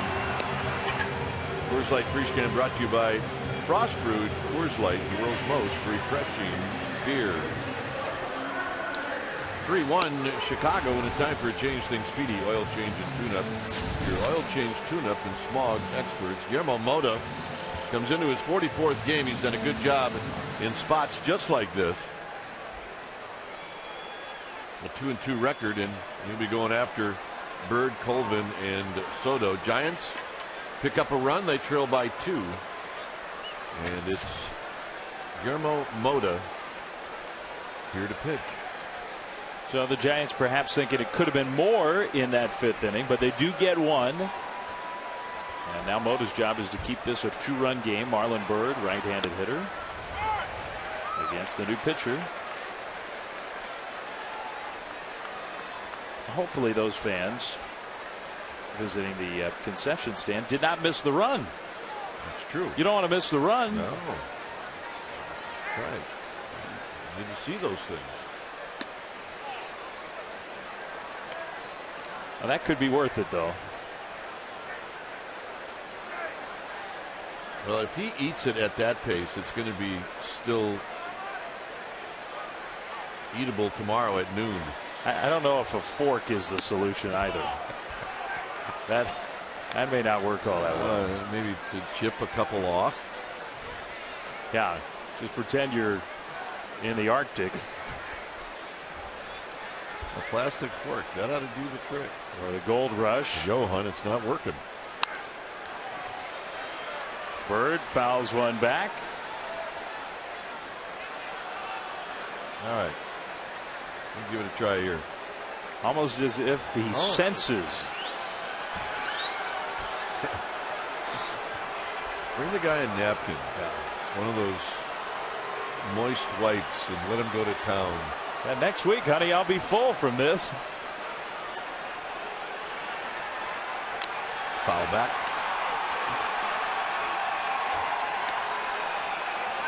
You could do the play-by-play if you really want to. I want to do the play-by-play of this. Okay, so how'd you do that?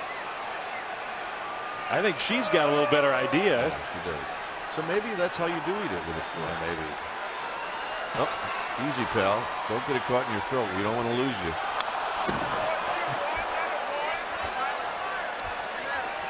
No wonder he passed it. Look at the other guys going, here, you need this tray in case you lose it. No, I think I'm fine. Just keep that stuff over down there.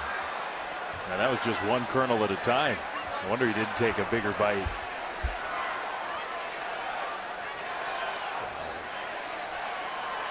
Almost makes you want to have some. Slider in the dirt. Oh, Bird, he wears that face protector. He broke his face, got hit by a pitch earlier this season.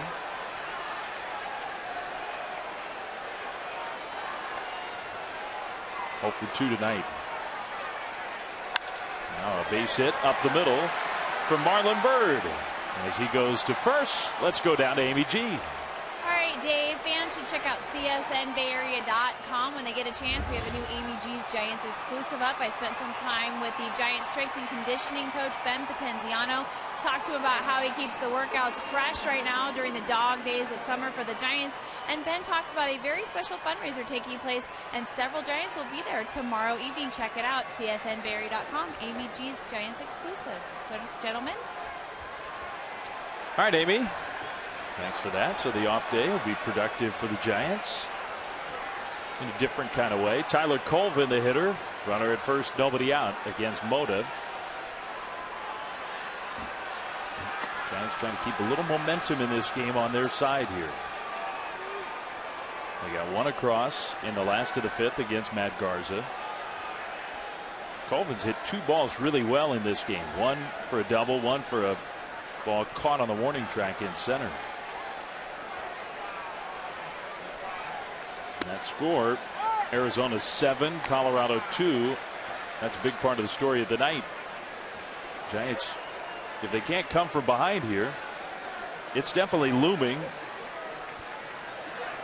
The Giants will be 6 games out. Giants have the middle infielders at double play depth, hoping to get a ground ball here. Marlon Bird just had the shortest lead in baseball history. He's standing at first base, basically.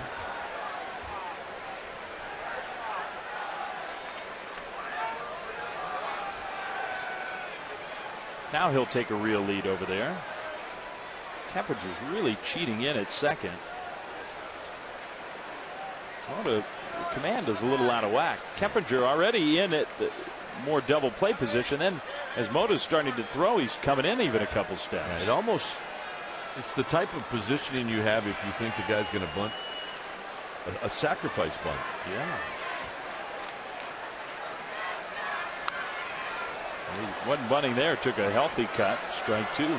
Yeah, he's played a lot of games against Tyler Colvin, having spent last couple of seasons with the Astros, so he may have an idea about Tyler Colvin and what he's going to do. But it is a little odd because normally you want to be a double play depth, which is a lot closer to second base than Keppinger is. And he's not moving a little bit, but not a lot.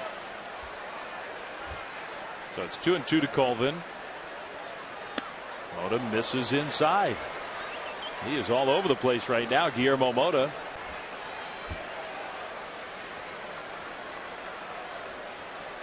And a walk would really build this rally for the Cubs. Runner at first, nobody out. 3-2 to a guy hitting 151 for the year. See if Bird is going anywhere. He is. And Colvin pops it up. Sandoval thinks he has a play. Stewart is there too. It's Pablo calling him off. 1 out. I don't remember if it was I think it was a playoff game against the Phillies or the Braves. I'm not sure, that Sandoval and Buster Posey collided on a pop-up. Very similar to that. And you do not want to get into the way of Pablo Sandoval when he's got a head of steam going. It was a violent collision. It was, and we were worried that somebody might have gotten hurt. And they both were staggered, but both were okay. 1 out. Here's the 8th place hitter, Soto. Mota is going to still pay attention to Marlon Bird. Not a true base stealer, but he's a guy who's got some speed. And the Cubs up by a couple runs, can afford to be aggressive. See if they have anything in mind. Good pitch from Mota there for a called strike. Mota's command has been a little erratic here. Matt Garza had a 5th inning where he did not throw a ball. 17 pitch inning, 17 strikes. Here's another pop up, this time from Soto. 2 outs. And the pitcher Garza himself comes up. Ryan Vogelsong went 5 innings, gave up 7 hits and 3 runs. And he's on the hook here tonight. We'll see if the Giants offense can at least take him off the hook, get him a no decision. Garza, at batting average, he has a hit tonight, only his 4th of the year. He has to be, at least by the numbers, one of the worst hitting pitchers in the league. Strike 1.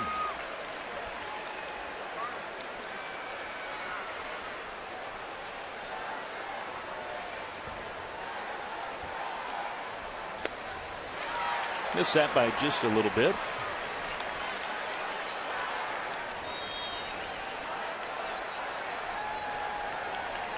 Garza, as a hitter, I'm going to say the scouting report is he appears to have a problem hitting the breaking ball. Hit that one, and he hit it into center field. Take that, Fleming. Well, I think if it's not a very good one, the breaking ball ends up being the type of speed that a guy with a slow bat can hit. And this one just flattened out, and Garza was like, okay, I think I can hit that one. And then when he got to first, he looked up to the booth and he went, take that, Fleming. I could read his lips. Fresno State guy, California native. He probably agreed with everything you said. Yeah. That's got to be his first 2-hit game, I would think. I don't know that officially, but he's new to the National League. He's been an American leaguer his whole career until this year. And that's his 5th hit of the season. 2 on, 2 out. Now you have to contend with Castro, so it's not just a throwaway hit either. Base hit, and the Cubs could get that run right back. Good fastball for Mota. Strike 1.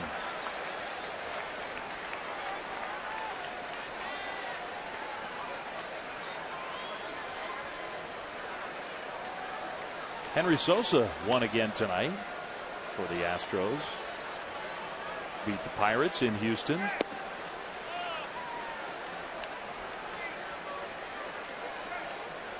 Way to go. You were right. First time at Garza with 2 hits in a game. So we confirm that. Just a wild guess for a guy who had 3 hits all year coming in. I remember last year Lincecum had 3 hits for the longest time.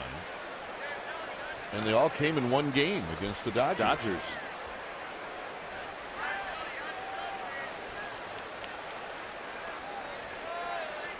So they come in bunches. For Garza, I think that's the case. Well, what it's done is it's made this a stressful inning for Mota. Yeah, very much so. Just misses. It can be small sometimes, can't it? Really small. Paul Nowert. It didn't look like a real sharp pitch from Mota either. I mean, it almost looked like a pitch that Castro could have just taken a rip on. But called a ball, 3-1. Here it comes. And a slider, ball 4. Castro doesn't walk much, but that one was pretty easy take there. The bases are loaded, and this has become really a stressful spot for the Giants and Guillermo Mota. You got to get through Darwin Barney here, otherwise the Cubs are going to do some serious damage to the Giants' hopes right here, right now. How about that? Only team in the big leagues who has not hit a grand slam. Yankees hit 3 in one game just what, a week ago. Cubs haven't hit one as a team all year. It's 17 at bats in that game with the bases loaded. The Yankees. Yes. So it was, they were bound to hit 3 of them. That's right. The Giants are going to hope to get somebody up in the bullpen, but Ramon Ramirez had to scramble to get ready. I think the Giants' idea was Mota's going to pitch not just this inning, but a couple innings. Bases loaded, 2 outs. And he's fallen behind Darwin Barney. There's a called strike. Barney is not the guy you'd expect to hit that first Cubs home run. He's got 2 though on the year. First home run with the bases loaded. The Cubs have hit with a ton of power in this series already. See Torres playing fairly shallow in center field. The 1-1. Barney hits one past Mota toward the middle. Fontenot can get to it though, and he throws him out. Nice play by Fontenot, and the Giants don't allow a run.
Giants baseball on Comcast Sportsnet Bay Area is brought to you by Farmers Insurance. Call 1-800-FARMERS or visit farmers.com to find a local agent. We are insurance. We are farmers.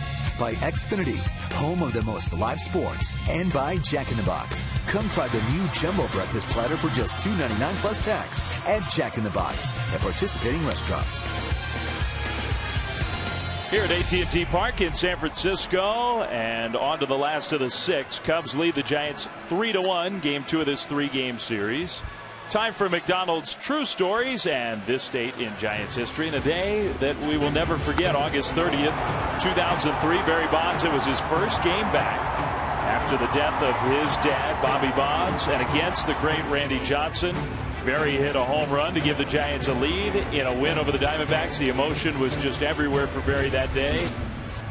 It's just hard to forget that performance. Later, he had to leave that game. His heart, as he described it later, was racing so much with everything that was going on. And Barry Bonds, 2003 against the Diamondbacks. Now, there were some great matchups when the Diamondbacks had Schilling and Randy Johnson, and the Giants would go in there into that ballpark in Phoenix. My goodness.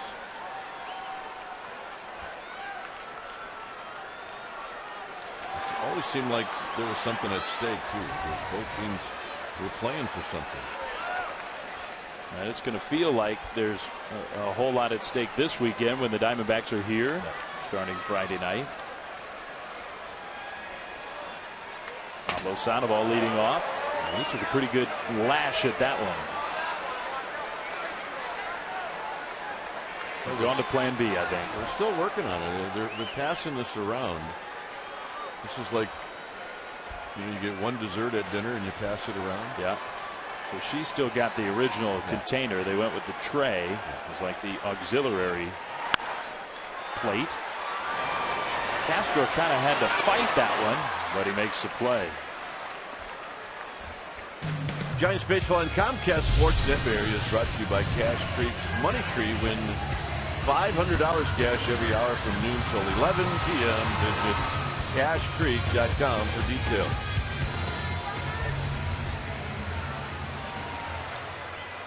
The view from inside AT&T Park.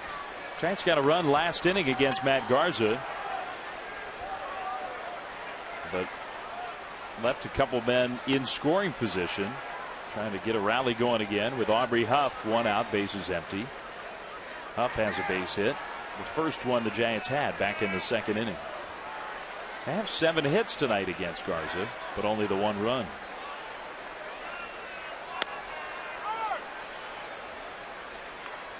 They have not taken a walk, whereas the Cubs have drawn 3 walks. They haven't hit a home run. The Cubs have hit a home run.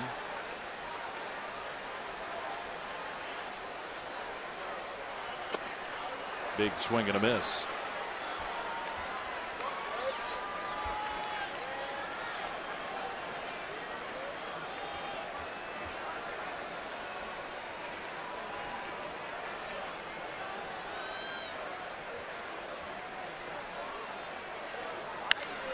On the ground, scooped up by Aramis Ramirez, and he's got plenty of time to make the play. A lot of times, if you're a left-handed hitter and you hit the ball like that to the opposite way, you got a base hit. But Ramirez playing way off the line, actually playing in the hole. And Aubrey Huff hits it right at him. We've seen some teams use a true overshift against Huff a couple different times this year. Doesn't happen all that often. That curveball, Garza's used that to get ahead of the count several times. So not the real overshift, but you can see there Ramirez was well off that third base line, right in that hole.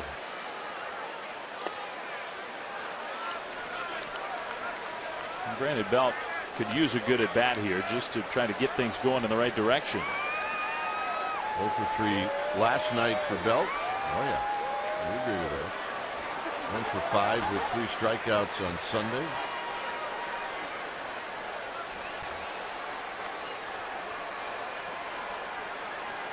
Waiting for the 1-1 from Garza.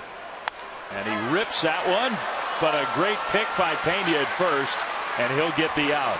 So even when Belt hits it hard, not getting his hits these days. John's coming back to join Kipe here. It's 3-1 Cubs.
By your local Toyota dealer.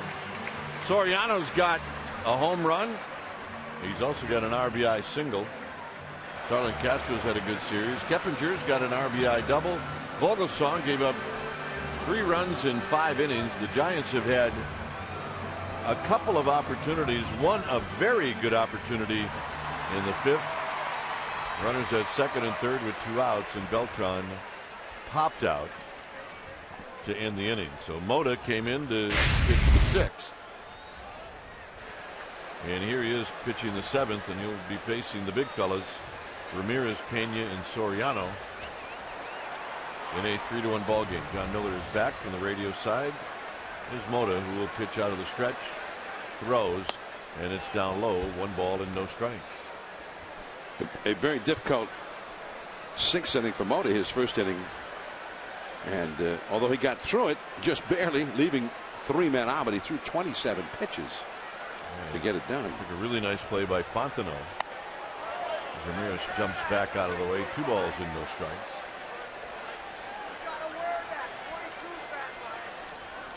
A single in the 3rd inning for Ramirez. He eventually scored the 3rd run in this game. And he takes high, and it's 3-0. Ramirez heads down to the bullpen. Mark Gardner letting Ramirez know we need to speed it up a little bit. And I think a 3-0 count probably was the reason for that. And Mota will walk the leadoff hitter. Vamos, arriba, arriba. Let's go.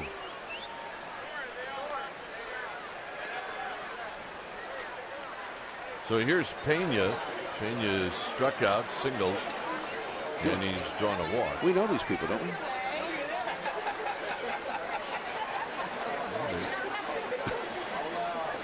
They look like people we should know. You're absolutely correct.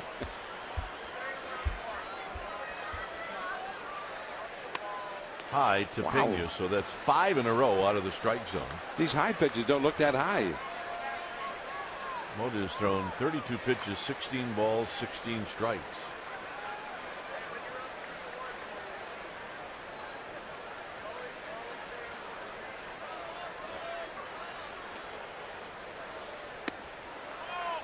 Two and 0.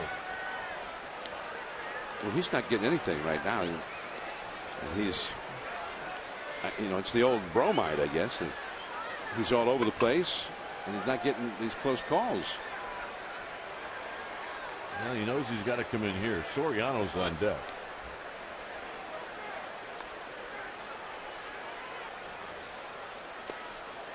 Not close.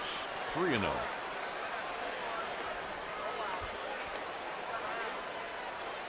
That'll cause manager, pitching coach to squirm. The Giants know that they can't fall further back. They're down by 2 here in the 7th.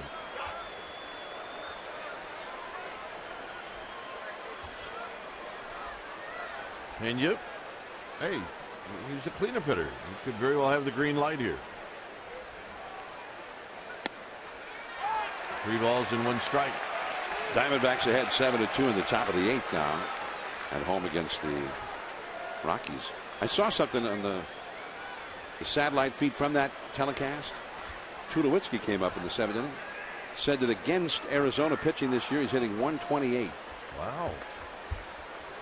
How is that possible? Swing and a miss. 3-2. It changed up on him. Very nice.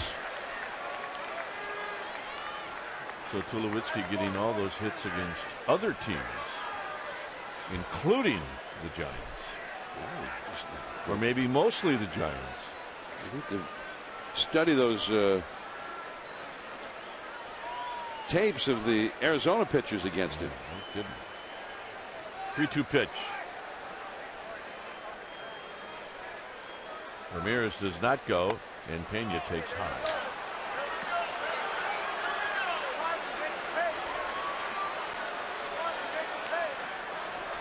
Here comes Bruce Bochy.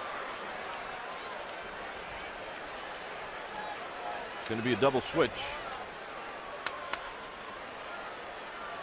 Brendan Belt made the last out, so it's going to be Cody Ross coming in. When it's time for a change, think Speedy Oil Change and Tune-Up. Your oil change tune-up and smog experts. Ross and Ramirez coming in.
Get tickets to the upcoming weekend series with Arizona coming in this weekend, the Dodgers the next. StubHub, the official fan-to-fan ticket marketplace of the San Francisco Giants. Head to StubHub and choose your seats right now. It is 3-1 Cubs, and they've got another threat going here. A couple of walks to start the inning, and Alfonso Soriano has knocked in 2 already at the plate against that man, Ramon Ramirez. And the pitch, and it's a first pitch. Maybe slider or cutter for a strike, and it's 0-1. You see the numbers for Ramirez. Right-handed hitters only hitting .215 against Ramirez, and that, of course, is what Soriano is. However, a powerful right-handed hitter. And that fastball is high. 1 ball and 1 strike. At second is Aramis Ramirez. He drew a walk. Carlos Pena did the same. Thus another stressful inning for the Giants.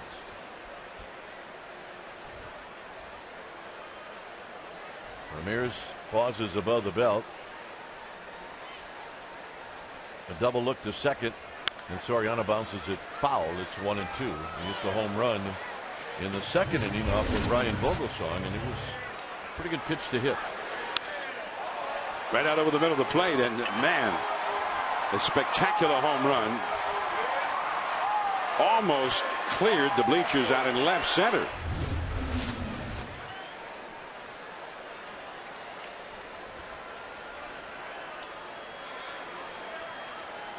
Here's the 1-2. Shallow right field for Beltran. 1 out. Cody Ross into the game and left. Dennis Eckersley, his rookie year, very cocky with the Indians. Jeff Burroughs hit a home run into the upper deck in Cleveland. And I went out to the mound and I said, you know what, Kite? I must be throwing real hard for him to hit a ball that far. That's true. Yeah, he wanted to take some credit for that. It was like Burroughs could have never done that if I hadn't been throwing that hard. And if I had thrown it right down the middle. Here's Marlon Byrd. Outside to Byrd. 1 for 3 tonight. People forget what a good player Jeff Burroughs was. He was the MVP in the American League. My first year as a broadcaster with Oakland, he was the MVP playing for Texas. Yep. Swing and a miss. 1 ball and 1 strike. Jeff Burroughs ultimately left Texas because he was always complaining about the winds that would blow in across the prairie. Kept knocking a lot of his home runs down at the old Arlington Stadium. Slowly hit. Sandoval's got to get rid of it. He does. Bird is retired. Both runners advance. 2 outs.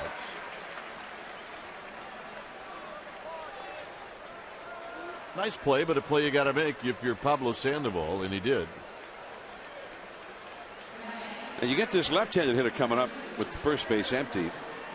And you mentioned how Ramirez has been so good against right-handed hitters. You got a right-handed hitter on deck. But this left-handed hitter, for most of this year, has been in a terrible slump. Even with a double tonight, he's hitting 150. But they aren't going to walk him intentionally. They're not going to fool around with him.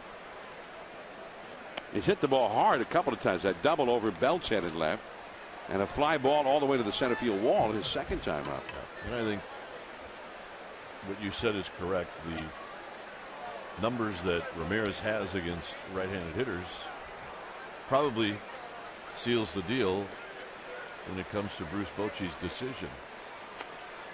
Then there's another thing to consider. All right, what would that be? On the other hand, Giovanni Soto has seen Ramirez only one time in his career, homered against him. Ah. Now so Bruce Bochy wants to see if he can get him out. This is the flashback at Wrigley Field on June 30th.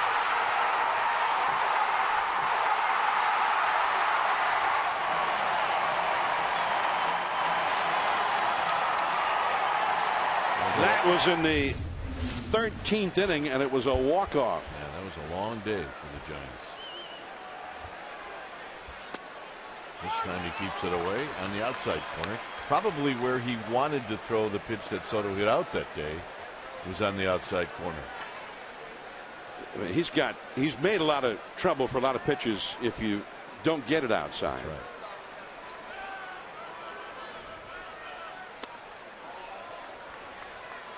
That game back on June 30th, in the 13th inning, Pablo had hit a home run. Yep. And the Giants were ahead 2-1 going to the last of the 13th inning, but they'd already used Romo, Brian Wilson, Casilla, Lopez, Affeldt. So it was Ramirez's turn, and he didn't have it. He got the first 2 hitters, though, and then allowed 4. Well, if you remember, there was a check swing in that inning, and it might have been, it could have possibly been Jeff Baker. Yeah, I think so. With 2 down, And nobody on. A lot of people thought he went around for strike 3 to end the game. Umpire said no, and the game was extended. He ended up hitting a double. This pop-up may be out of play. Stewart coming back, and it's a souvenir.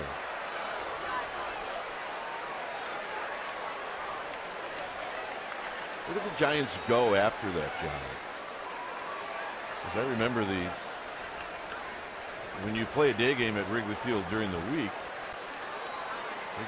They went to Detroit. Yeah, you're going to have to suffer through a long bus ride and traffic. And the ride from Wrigley Field to the airport took longer than the plane ride to Detroit. 2-2 pitch. And now it's going as far as it can go. Yeah, I didn't go on the bus because I had a flight back to San Francisco that day. Yep. So that was the bus. I need to leave before the bus. What, 2 hours later, I got to O'Hare Field. No, it's a rough ride. 3-2. Ramirez has to throw a strike. The bases are loaded. Runners go, and a line drive down the left field line. That's a fair ball. Soto has done it again to Ramirez. All 3 runs are going to score, and just like that, maybe fan interference, so they're going to send one back. So coming back is going to be Colvin. It'll be a double. And 2 RBIs. In this particular case, I mean, I don't think the home team or the home fans should prevent a visiting team from not scoring that run. Yeah. Well, Mike Quaddy, that might be part of his argument. You see the crew chief, Dana DeMuth, talking to Quaddy, and Ivan De Jesus, the third base coach, had been also arguing with Kerwin Danley.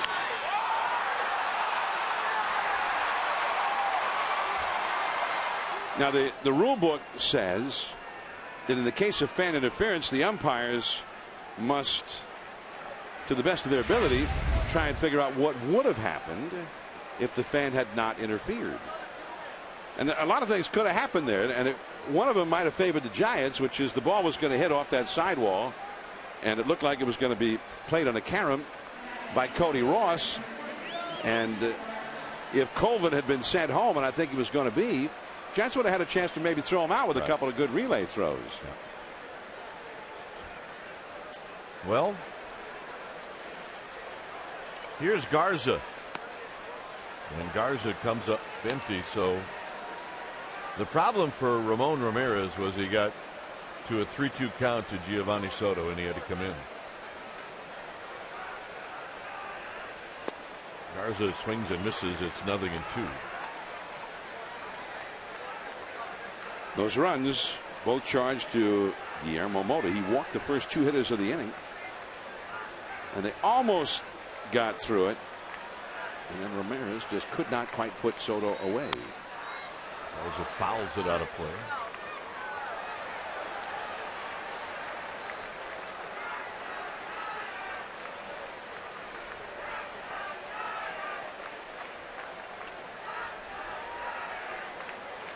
A lot of base runners tonight for the Cubs.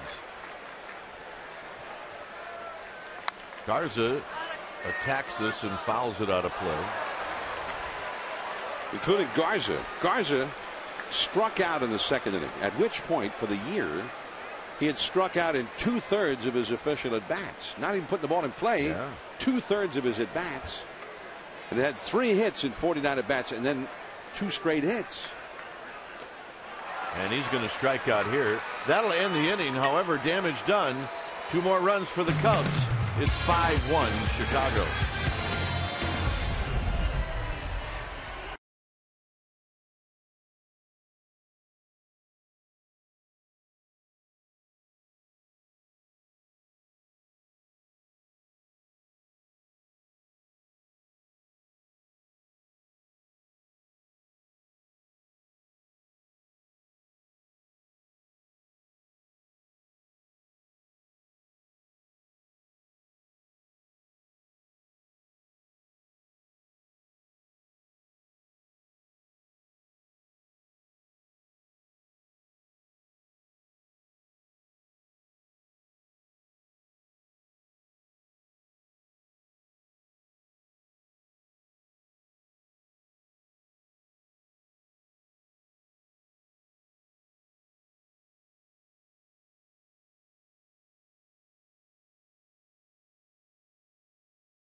Pounding the ball again tonight.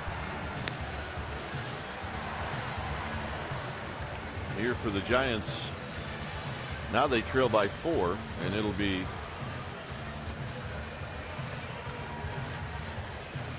Fontenot to lead things off.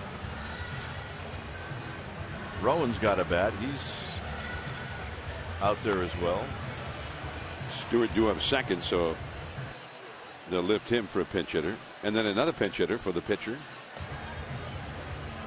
Or let's see, they made a double switch. I beg your pardon. So the third hitter up is Cody Ross. Right. There we go. All right, Amy G's here. Amy, what's going on? Well, guys, I have an update on Pat Burrell after 4 games on a rehab assignment in the minors. He was here today taking BP. Bruce Bochy said he wanted him to face some left-handed pitching, and Bruce said he will activate him on Friday, September 2nd, because the Giants have an off day on September 1st. I asked Bruce if he would only be using Pat in a late-inning pinch hit situation, and he said no, he could very likely be playing the outfield as long as the Giants' offensive struggles continue. Gentlemen? All right, here's Fontenot. Fontenot, Rowand, Ross against Garza, who throws pitch number 74.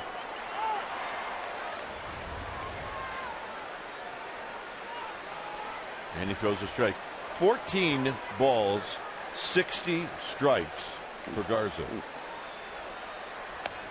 Ha! There's one. What happened to him? That's a rally.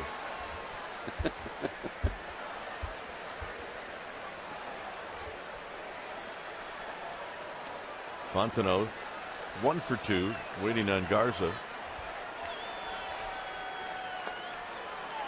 Low. Can only get back into this game if you get some base runners, and that's what the Giants need to do. I was talking about base runners for the Cubs. The Cubs in this game, 16 base runners out of play, and it includes 5 walks, 2 of which were intentional.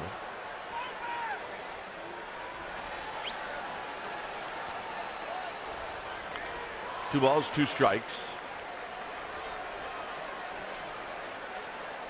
41,165 here tonight. And the 2-2 pitch. And Fontenot pulled the Pablo Sandoval. He just got a piece of that pitch that almost bounced. Well, this guy has such nasty stuff, especially when he's ahead of the count. Get that dropping curveball.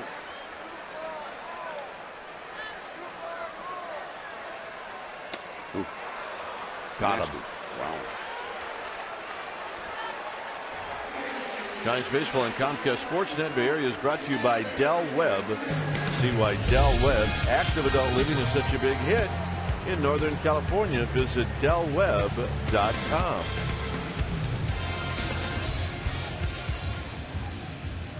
Five strikeouts for Garza. Here's Rowand.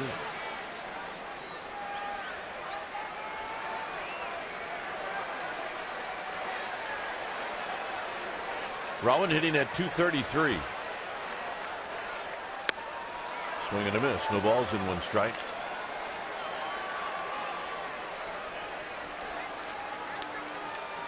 One for his last 23.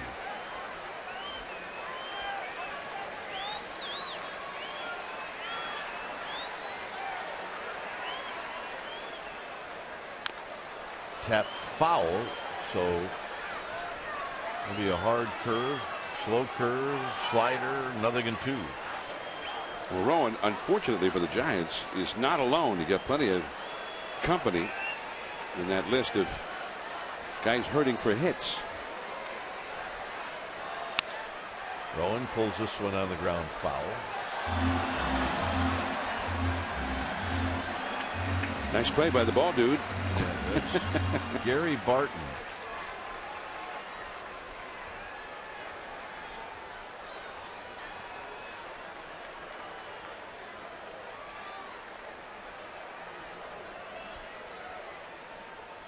Rowan takes a pitch in the dirt. We're talking about Rowan, 1 for his last 23 just on this homestand. Pablo Sandoval, who has done so well this year, only 4 for his last 24. Aubrey Huff 4 for 25 on the homestand. Brandon Belt is falling upon hard times.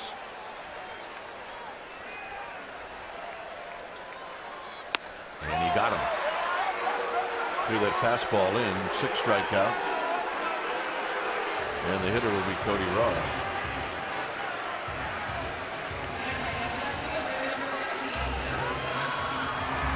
Ross steps up. Cody Ross 2 for 15 on the homestand. And he's only hitting 152 since the All-Star break. I mean, a lot of the numbers since the All-Star break are bleak.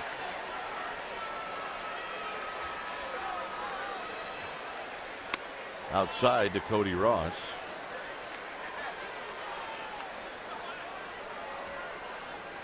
Brendan Belt coming into tonight 2 for his last 18. Now 2 for his last 21. 1-1 to Cody Ross. Cabrera 2 for his last 17. 0 for his last 10. I mean, just name a guy, and he's struggling. He's got more. The guy who doesn't is Carlos Beltran. Right. But Carlos, who was hitting .340 with runners in scoring position when the Giants acquired him, has had only 3 hits in 19 at bats with runners in scoring position as a Giant. And that's not too many at bats when you consider he'd been here for a little bit over a month. Right. And of course, he was on the disabled list part of that time.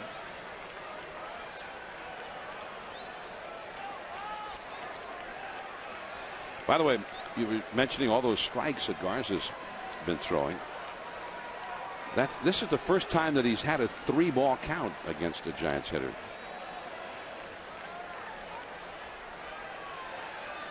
Here's the 3-1. Foul back, 3-2. Cody looked a little frustrated.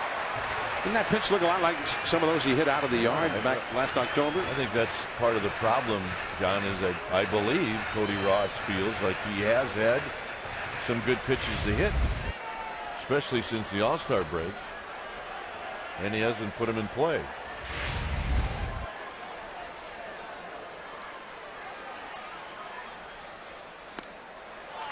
How about that? A 3-2 hook with 2 outs here in the 7th inning. And if you're the Cubs, you're saying, what was that? Well, he had to be banking that Cody Ross was going to swing, but Ross had a good look at it.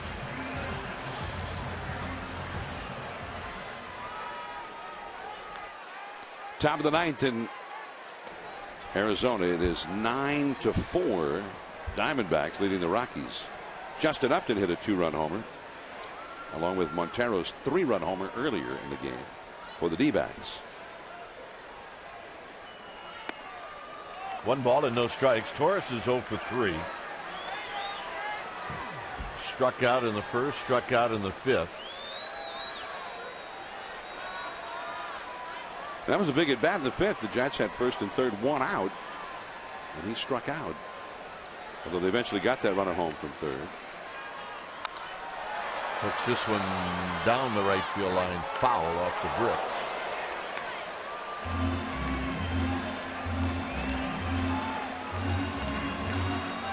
Cubs have action in their bullpen for the first time. There is Sean Marshall, a big left-handed setup man. Ramirez in at the grass at 3rd, and Torres shoots this one into the hole. Castro with a nice play, but everybody's going to be safe, and it'll be an infield hit for Andres Torres. It looked like he thought his only hope was at second base, and I think he was right. And we see that final is now in from Arizona. 9-4. The Diamondbacks win for the 8th straight game. And here's that play.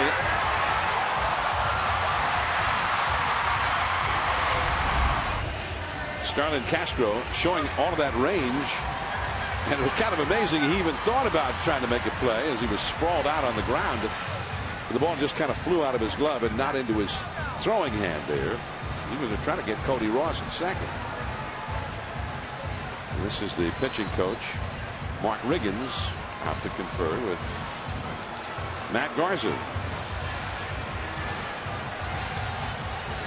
On 93 pitches. Kepinger's been the man for the Giants tonight.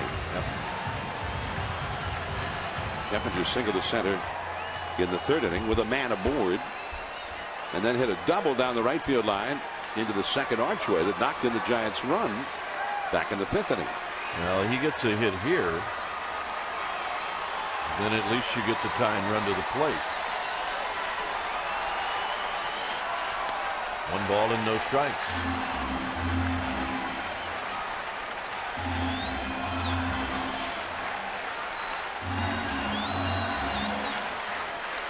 Garza was pretty automatic through 6 innings with strike 1.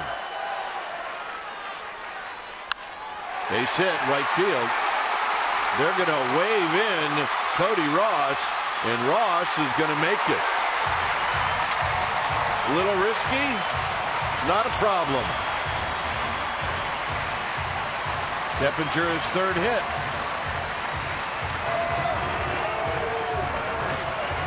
And Mike Quaddy's coming out, and Carlos Beltran likely to have to get another helmet. So Garza's night is over. When it's time for a change, think Speedy Oil Change and Tune-Up, your oil change tune-up and smog experts. We'll be back.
A 5-2 ball game. And the numbers for Marshall are very good. He really last year kind of evolved into one of the very best late inning setup men in anybody's bullpen. Marshall, 6 feet 7 inches tall, throws hard, has a great curveball. And for the Giants, though, Beltran had been swinging about real well right-handed. However, if you're Mike Quaddy, I guess you felt like you had to get this matchup because Marshall has a great history of success against Beltran, who's never had a hit against him in 8 at-bats. So we'll see how it works out.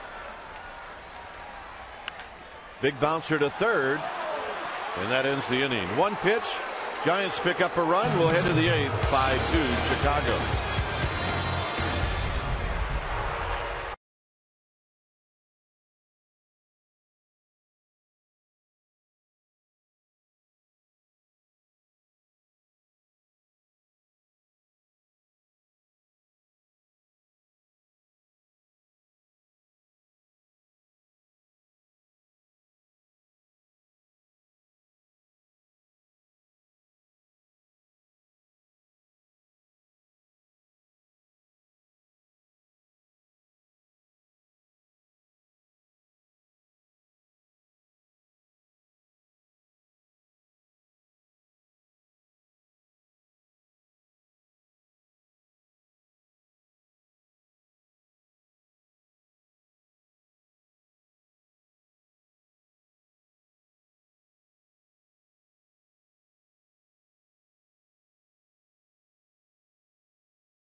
Some of the action here at AT&T Park tonight.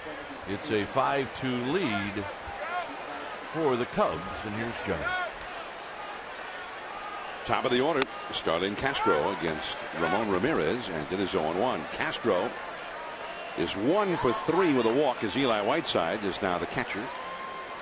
Rowan had hit for Stewart, and Whiteside in the 8th spot of the order. Pablo, 1 away. But Castro now 1 for 4. His one hit was a triple leading off the 3rd inning. Jeremy Affeldt getting ready in the bullpen. Pena, the left-handed hitting cleanup man, is due up 4th in this inning. So I'm guessing he's getting ready just in case. Barney, the hitter, 0 for 3 with a sacrifice fly. He knocked in Castro with a fly ball after Castro's triple in the 3rd. Aramis Ramirez out on deck. Another right-handed hitter. 5-2 Cubs. And there's a ball. 1 ball, no strikes. Cubs got a run in the 2nd on the Soriano homer. 2 runs in the 3rd. Giants got 1 run in the 5th. That was the inning that really hurt because they had a chance. They had chances to do more in that inning. Beltran ended up fouling out with runners at 2nd and 3rd to end the inning. Cody Ross in left field. This one's coming right to him. Out number 2. But you know, we were talking about it a little bit. Beltran hitting .340 with runners in scoring position as a Met this year when the Giants picked him up. And he's 3 for 20 in those clutch at bats as a Giant, hitting .150. Also not walking at all to speak of as a Giant as Aramis Ramirez bats. He's had a single and a walk and has scored each time he's reached. And it's ball 1. But Beltran as a Met, 61 strikeouts and 60 walks. But as a Giant, he has struck out 17 times and walked only twice. Right. You know, that may be even a veteran guy trying to do a little bit too much. Well, I think it's when you look at that, the fact that he never walks, I think that says a lot about that theory.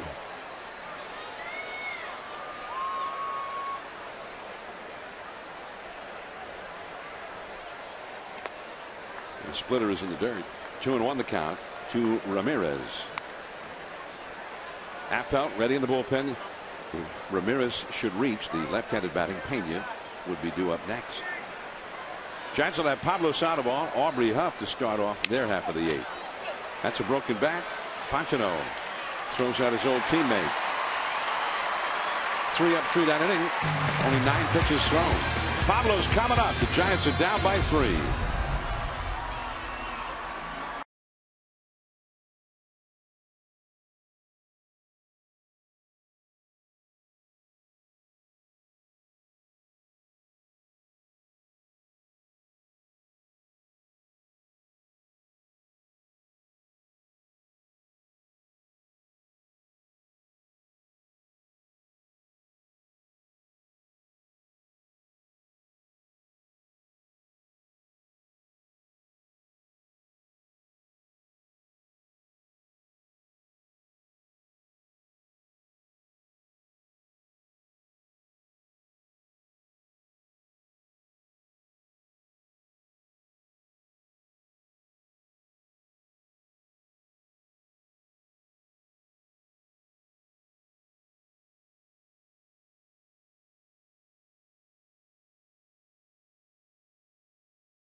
Check out Sportsnet Central. Damon Andrews and Scott Reese. They'll be at the ballpark. We'll have a post-game reaction to this ball game. The latest on Frank Gore's contract. And who's it, the 49ers and Raiders? That's right. Football's around the corner, but right now it's a 5-2 lead for the Cubs. Pablo Sandoval batting right-handed now. We'll see how he does. It's been a problem for him. Curveball from Sean Marshall for a strike. So much of a problem over the weekend in one game against the Astros. The Giants pinch hit for him rather than asking to bat right-handed. He also, John, twice hit left-handed against left-handed pitching and struck out both times. Only time in his entire life he'd ever done that. Lefty against a lefty.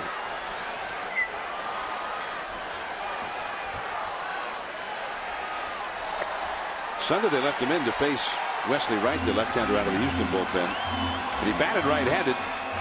And he had a very protective looking swing, almost like a two-strike kind of a hack, and grounded out to second. You're exactly right. Ramirez. Low throw off the bag. Pablo is safe. A nice save there by Pena. Ramirez made it like a sidearm throw in a spot where invariably you see a guy wind up and make a good strong overhead throw. No, you're right. He kind of slung it, and if you don't get a lot on it, it's going to sink. And sink it did. And Sandoval reaches on the error. E5. Ramirez used to have a lot of problems with that when he was with the Pirates and when he first got to the Cubs.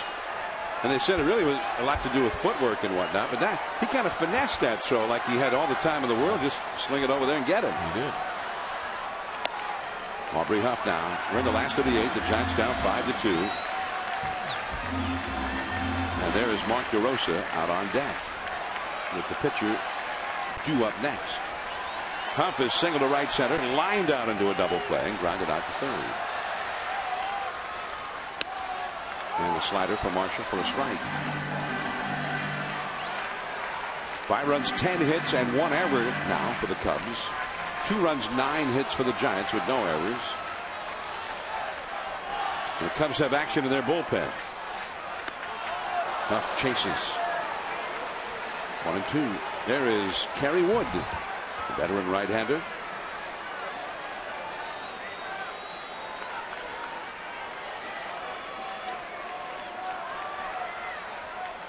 Struck him out with a curve.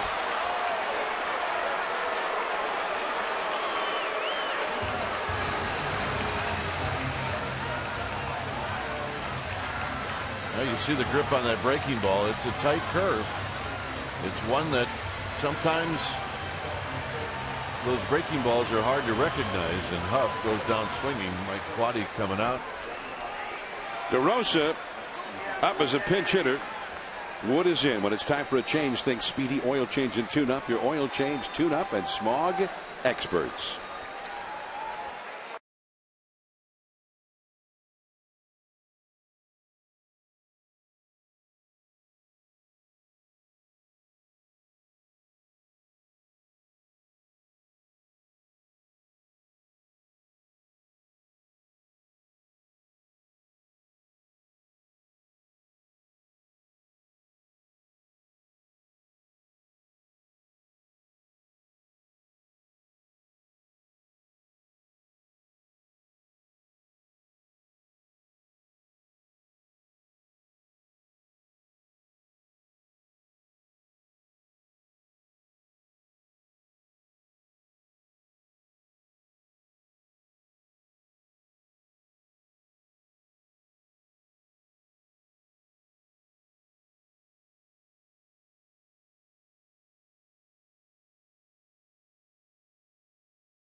for the Chicago Cubs is Kerry Wood comes in.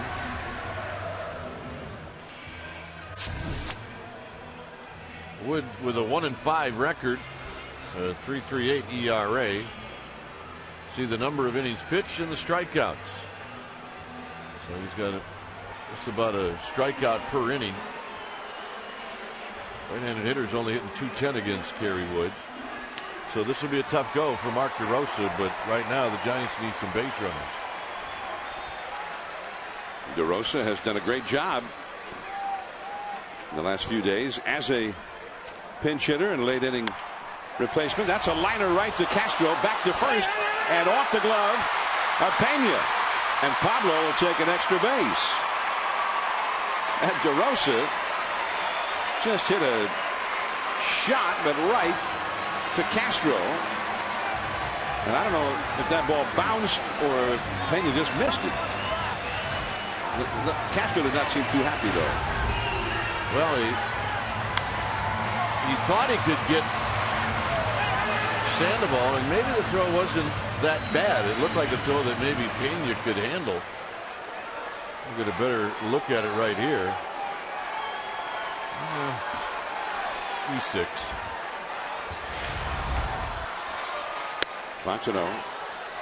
And there's that cutter. And that's a pitch that Kerry Wood will throw over and over again, especially to lefties.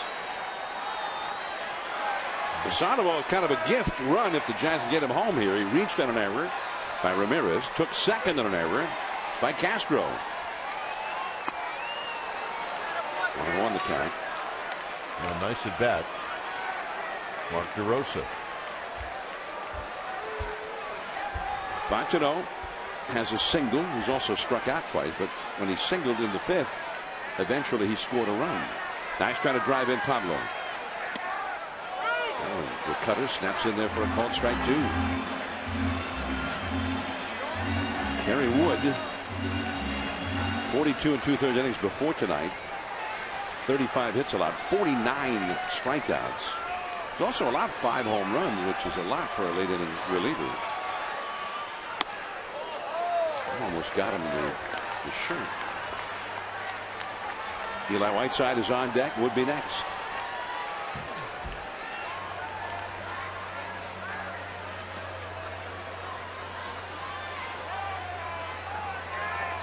Two down, runner at second. The Giants are trailing 5-2. Arizona has already won its game. A blowout over Colorado, 9-4 the final.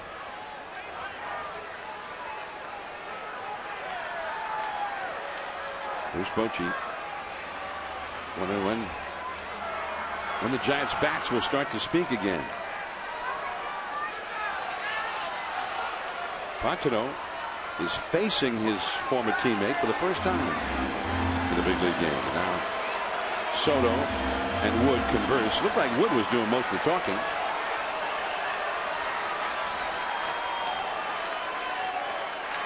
DeRosa and Huff having a chat.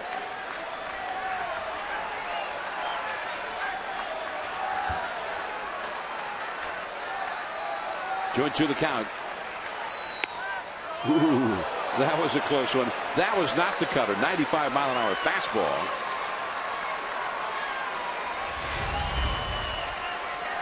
And Soto setting up out over the plate.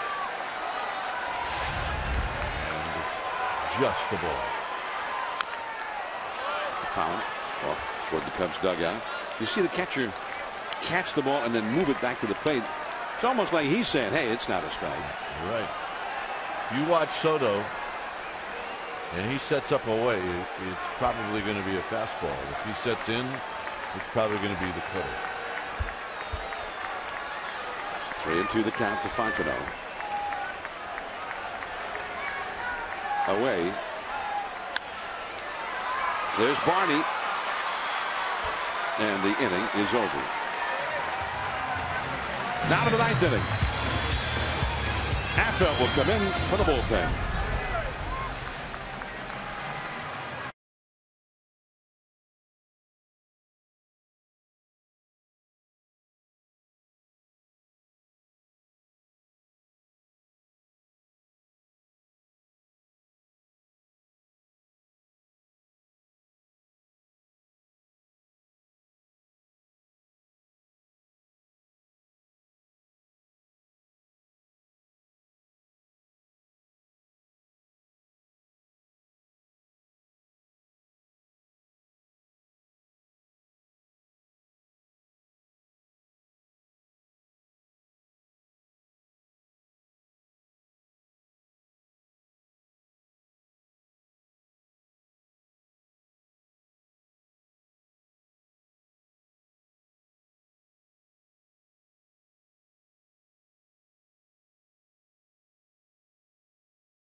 just a little bit.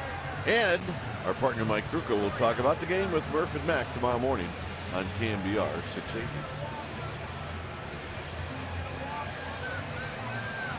Giants go to the bullpen. Jeremy Affeldt comes in when it's time for a change. Think Speedy Oil Change and Tune-Up. Your oil change, tune-up, and smog experts. Affeldt in for his 64th appearance of the year. 59 innings, 45 hits allowed. Tough to hit. 52 strikeouts, 23 walks. All right, he's hanging in there with Dad. Well, actually, they both are. Dad wearing the Cubs gear with his son. Here's Affeldt to Pena.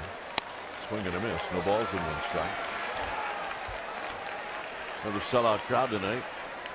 41,165. See the numbers for Pena against Jeremy Affeldt. Not very good. Of course, not many left-handed hitters have good numbers against Jeremy Affeldt.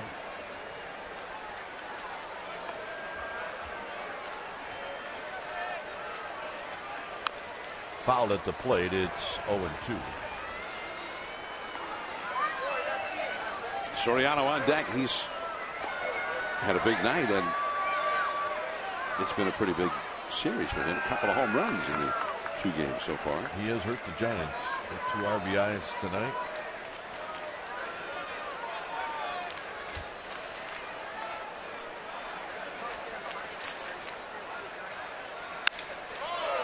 Into the shift where Fontenot is playing and Pena's retired. The inning that really hurt the Giants in the 7th inning, Yamamoto walked Ramirez and then he walked Pena. Ramon Ramirez came in for the Giants. We got Soriano on a pop-up. We got Bird on a ground ball, but then Tyler Colvin was walked intentionally. And on a 3-2 pitch to Giovanni Soto, he doubled down the left field line, and that broke the game open as Soriano swings and misses. No balls in 1 strike. And the bases loaded on walks. And then that was the only hit of the inning.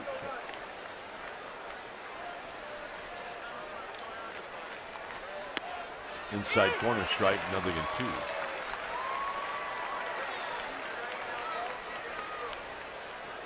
And I think Bruce Bochy took Vogelsong out earlier than he often has. Soriano's going to go around on a pitch in the dirt. That's 2 outs.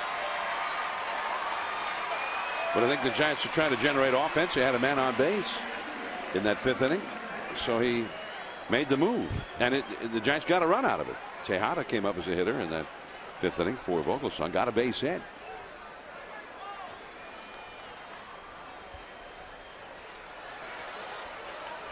Here's Bird. Bird is 1 for 4. 3 ground balls and a single. Eli Whiteside will lead things off for the Giants in the 9th. He'll be followed by Ross and then Andres Torres, and they'll be facing the Cubs closer, Carlos Marmol. On the ground to Fontenot, and Fontenot will make the play, and now the Giants have some work to do. Bottom of the 9th coming up. It's 5-2 Chicago.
Sportsnet Bay Area, we will have the final game of this 3-game series. It'll be Rodrigo Lopez against Madison Bumgarner. Pre-game live will start at noon, and then we'll be on the air at 12:30. First pitch will be about 10 minutes after that. It'll be the Cubs and the Giants as they wrap up not only this series, but the season series. 5-2 Cubs last of the night. The Cubs go to their bullpen for their closer when it's time for a change. Think Speedy Oil Change and Tune-Up. Your oil change, tune-up, and smog experts. And there he is, one of the real interesting closers around, Carlos Marmol. And you never quite know what you're going to get. He walks a lot of guys and gets a lot of strikeouts. And they're worried in Chicago because the strikeout total is so down. He's had 77 and 61 in the third innings. Down. Whiteside takes outside for a ball, and the first pitch is Bola. A slider. And that's what he throws. He gets a lot of strikeouts with that slider.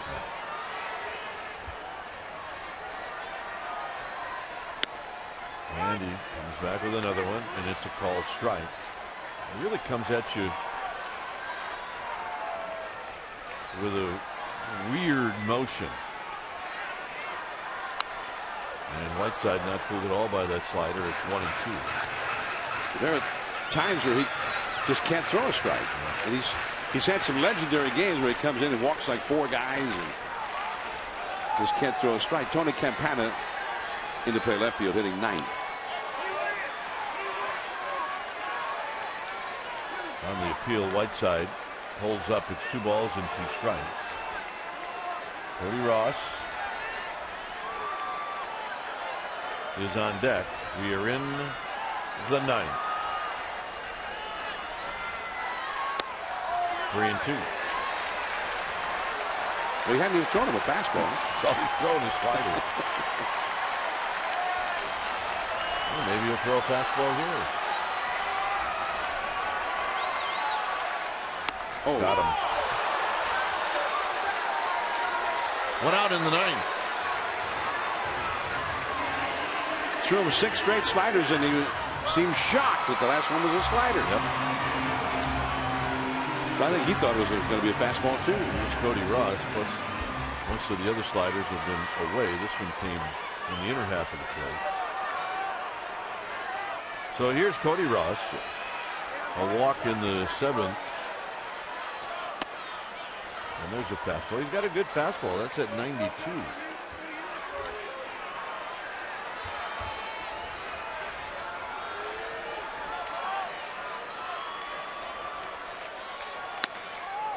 Back with another one, so he's going to throw all sliders to Whiteside and all fastballs to Ross.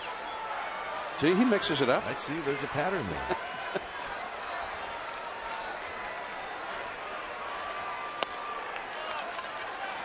There's a slider. 2 balls and 1 strike. Giants can't do anything unless they get a base runner.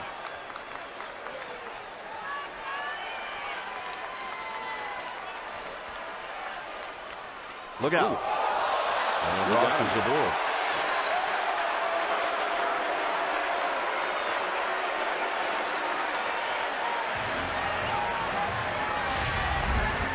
Well, Cody Ross had the loose fitting shirt. It drilled him right in the shirt. Might have even damaged a button. That's where you want to get hit. Here's Andres Torres. Not close. And now Soto's going to have a word. Kevin, who's been the big bat tonight, out on deck.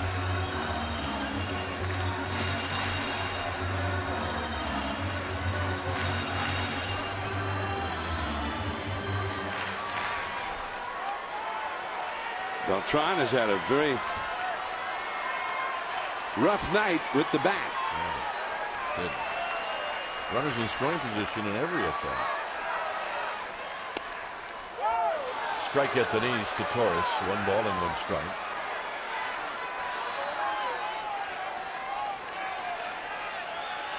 He stranded 6 runners his last 3 trips to the plate. pulled into the Cubs dugout, and it stays 1-2.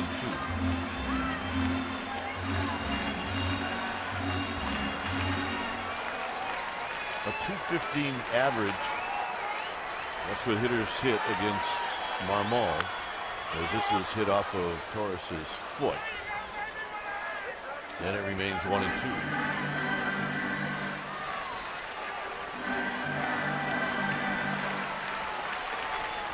It's Beltran in the hole. You got Keppinger on deck. Beltran behind him, and then Pablo. Giants like to get those guys up there with men on base. They would take that. Torres reaches out to stay alive. A lot of the 41,000 plus still here at the park, watching the Giants fight here in the 9th inning with 1 out and 1 on. Arizona has won tonight against the Rockies, as this is fouled out of play.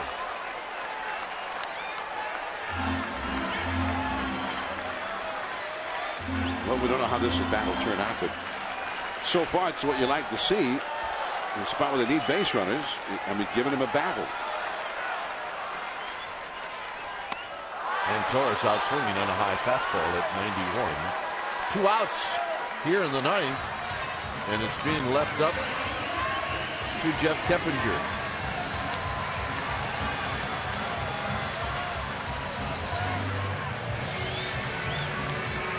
Keppinger's knocked in both Giants runs, a double back in the 5th inning and a single in the 7th.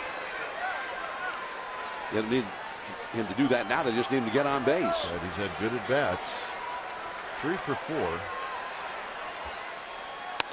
And he takes high and tight. 1 ball and no strikes. A runner here with Keppinger, should he reach, would bring Beltran the tying run to the plate. 1 ball and 1 strike.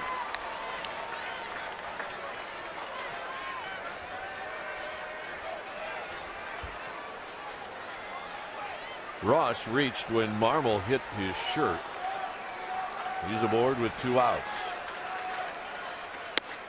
Not close. 2 balls and a strike.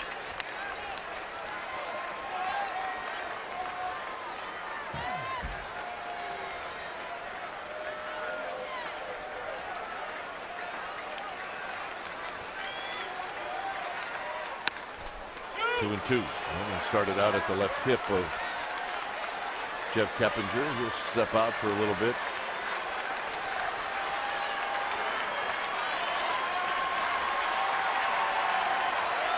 Two and 2. And it's fouled out of play. Cody Ross is on the move.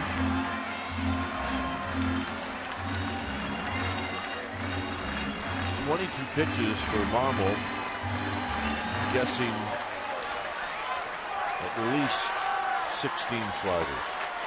Yeah. Fastball's been a rarity. Ross goes again. This is popped into shallow center field. It's Darwin Barney who makes the catch, and that's the ball game. So the Giants bang out 9 hits. They only scored 2 runs, and another tough night here at AT&T Park. More of the same. The Giants fall behind, and there's just no offense to be found.